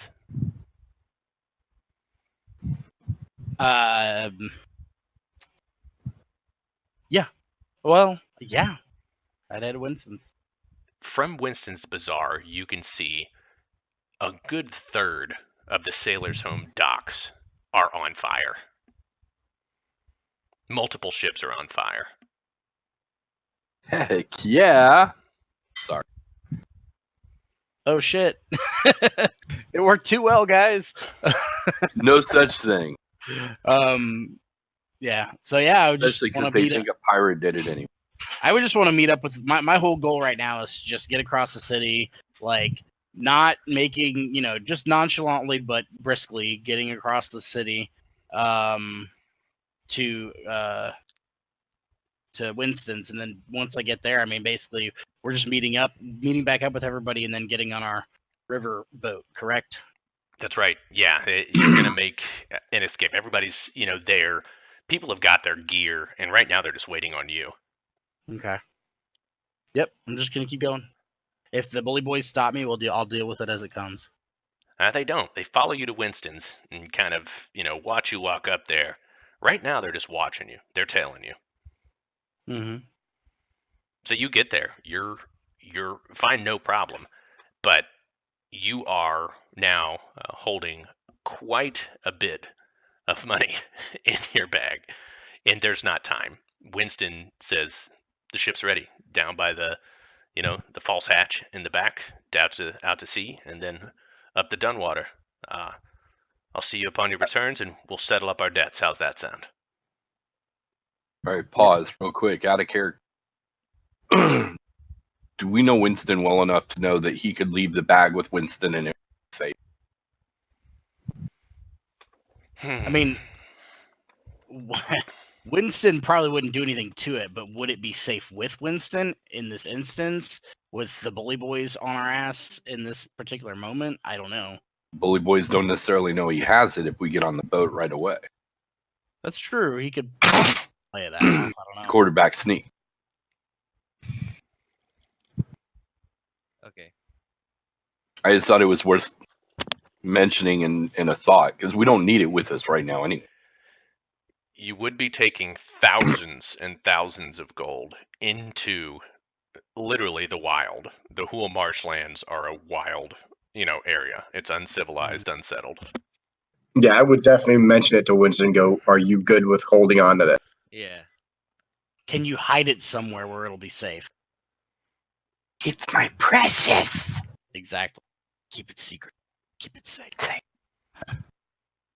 He says, I've got a secret cubby below the bar. It would do the trick for now, but I'm going to tell you, friend, I feel uncomfortable holding this much gold and this much hot gold for you. What I would suggest 15%. is getting far, far away from here, because there are magical means in which they could discover who robbed them and where the money's at. Your best bet is to get away from here with the money. It'll take them longer to locate that. I would be. Then yeah, actually, I let's was take. worried about leaving it with Winston to begin with, just because all the heat, especially since. Yeah, I don't want to leave it. Yeah, but it makes for good role play. Yeah, it does. So what's the decision? You guys keep it with you? Keep it. Yeah. Yeah, since we can, we might as well hang on to it. I feel like it's safer with us than leaving it with him. And remember, it literally looks like a little satchel. It's not going to be believed that there's chests and stuff of gold. Yeah, that's true. It's just a bag. Yeah. Okay. So you secure your belongings. Are you guys taking everything with you that you had? Yep. Mm-hmm. Yep. Okay. You secure your belongings and make safe. And on the river, as you go, the whole town's lit up with this fire. There is a huge fire now in Sailor's Home. But you make your escape in up the river, and you begin your journey to stop by and meet Mama Robino in Bog Bottom. I think from there, that's going to be a good stopping point for us tonight. I know that it's a little bit early, but the series of events afterwards, you guys won't want to cut off right in the middle, because they're going to require a lot of decisions from there, and we should be able to finish that and then get through the lizard folk ordeal next session too. So unless no, there's not even really anything anybody could do. You're just kind of tucked in. It made your escape from the great heist here, but well done. Yeah, The only thing I would have asked is when we do get on the ship, how did everything go? Just general chit chat as far as how the mission went. Obviously on our end it was very successful as we're watching it happen. We float away. It went good. I performed amazingly. Yes, Yeah. he spoke the password with conviction. I did my part. I was helpful. Yeah, actually you didn't, because Casey almost forgot that there was a password. Yeah, and then I was like, Captain, speak the password. Right, right. That could have ended badly on a lot of Very different levels. well could have. I wasn't sure in that moment. I was like, fuck. I thought I was fucked, but then I was like, man, like, fuck. At least try speaking the password, Captain. Yeah. And if you guys would have let the spy get away, there was going to be serious consequences from Roger 2 times. Okay, good. I kind of figured that's why I went ahead and was like, okay, time to just catch him, I guess. Yeah, definitely not good to let him get away. Gave us no options. All It right. wasn't even Trey too. Well, Those bully boys better step off. Yeah, bully boys better step off. all they're doing is watching. They were just Yeah. watching you, but you can't blame them. They're a crime group of themselves, and people had a whole. You just robbed what is most literal, or what's most likely thousands and thousands of gold. I mean, Yes. Like it was a very successful heist. Now we got to go into hiding and then work eventually on getting the Right. money out of that. right. We'll get it. We'll get Well, some money. all right, guys. I think that's good for tonight. We'll end Cool. it there. Just plan on seeing you guys next Thursday. Next Thursday may be a little longer because I'm going to try to squeeze both in since we're ending it early tonight. It just doesn't make sense to start it from here. So unless anybody else has got anything else. Are we leveling? Don't we get a level this session? No, it'll be next session. It's going to be every 3. So yeah, okay. after next Oh, session, you I will get a thought you said level. last time we would get a level this Yeah. turn. That's why I was confused. Yeah, you did Yeah. too. I was I- expecting it this time. I did, didn't I? I had those off. You did. Yeah, go ahead. That's fine. You guys can take a level for that, and then it's 3. It's every 3 sessions after that will be a level. All right. All right. Cool. So get your levels, and I will see you guys next week. You guys have a good one. All right, later. Later. See ya. Man, Yes, I want to get that level. Damn it. Get in the fucking while it's still up. Get in the game. I know, right? I've been fighting to get in the game the entire time. What's it been doing for you? I don't know. It just says it can't connect. Doesn't Oh, say really? why? Yeah. It just says to check my network settings. I've gone Have through. you tried resetting your network settings and everything? Uh huh. Okay. So I don't know. Dude, look at my rolls. Do you see my rolls there? Yeah. I will never roll that good again in my life. I'm just like I've been sitting here like marveling at that 24, 26, 22, 27. Yeah. Yeah. Good. Yeah, I'm just glad I said something about the whole give him, he rolled that close, like give him something. He knows what he's doing. If he gets 3 attempts, why not? Yeah. Yeah. And I'm gonna say Seriously. now, and when you can learn new cantrips, AJ, you need to learn guidance. Trust me. Okay. I think actually this level I should be able to learn another one. Because literally, you never have to remember. You have a limited number of cantrips, but they're always prepared. You literally just go guidance, guidance, guidance. Here, take a D4 on any ability check or any skill you want to. Right. Right. That's a good point. Doing that. Yeah, I still barely got that even with that advantage. I only beat it by 1 point. Yeah, but that was the 1 point you needed. Yeah, I know.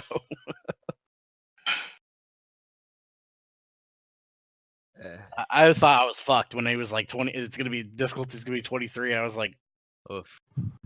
what the fuck? What levels do we get Pete's at? It's 4th, I believe. 4th. So it's every 4th you get your ability score increase, and you Unless you're playing like a rogue who gets them more often later on, or a fighter who gets them often. Yeah. Well, you get 2 points, and you can either put 2 points into one, or 1 into 2 different ones. Well, you pick that or a feat. But you or guys- you can pick a feat instead. Right. So you guys started level 1 with Pete, correct? Right. Yeah. Yes. So that means I should get an sound. Yeah, if you didn't Sure. have one, yeah. Could not Yes. connect. I've I only got still- the 1 feat.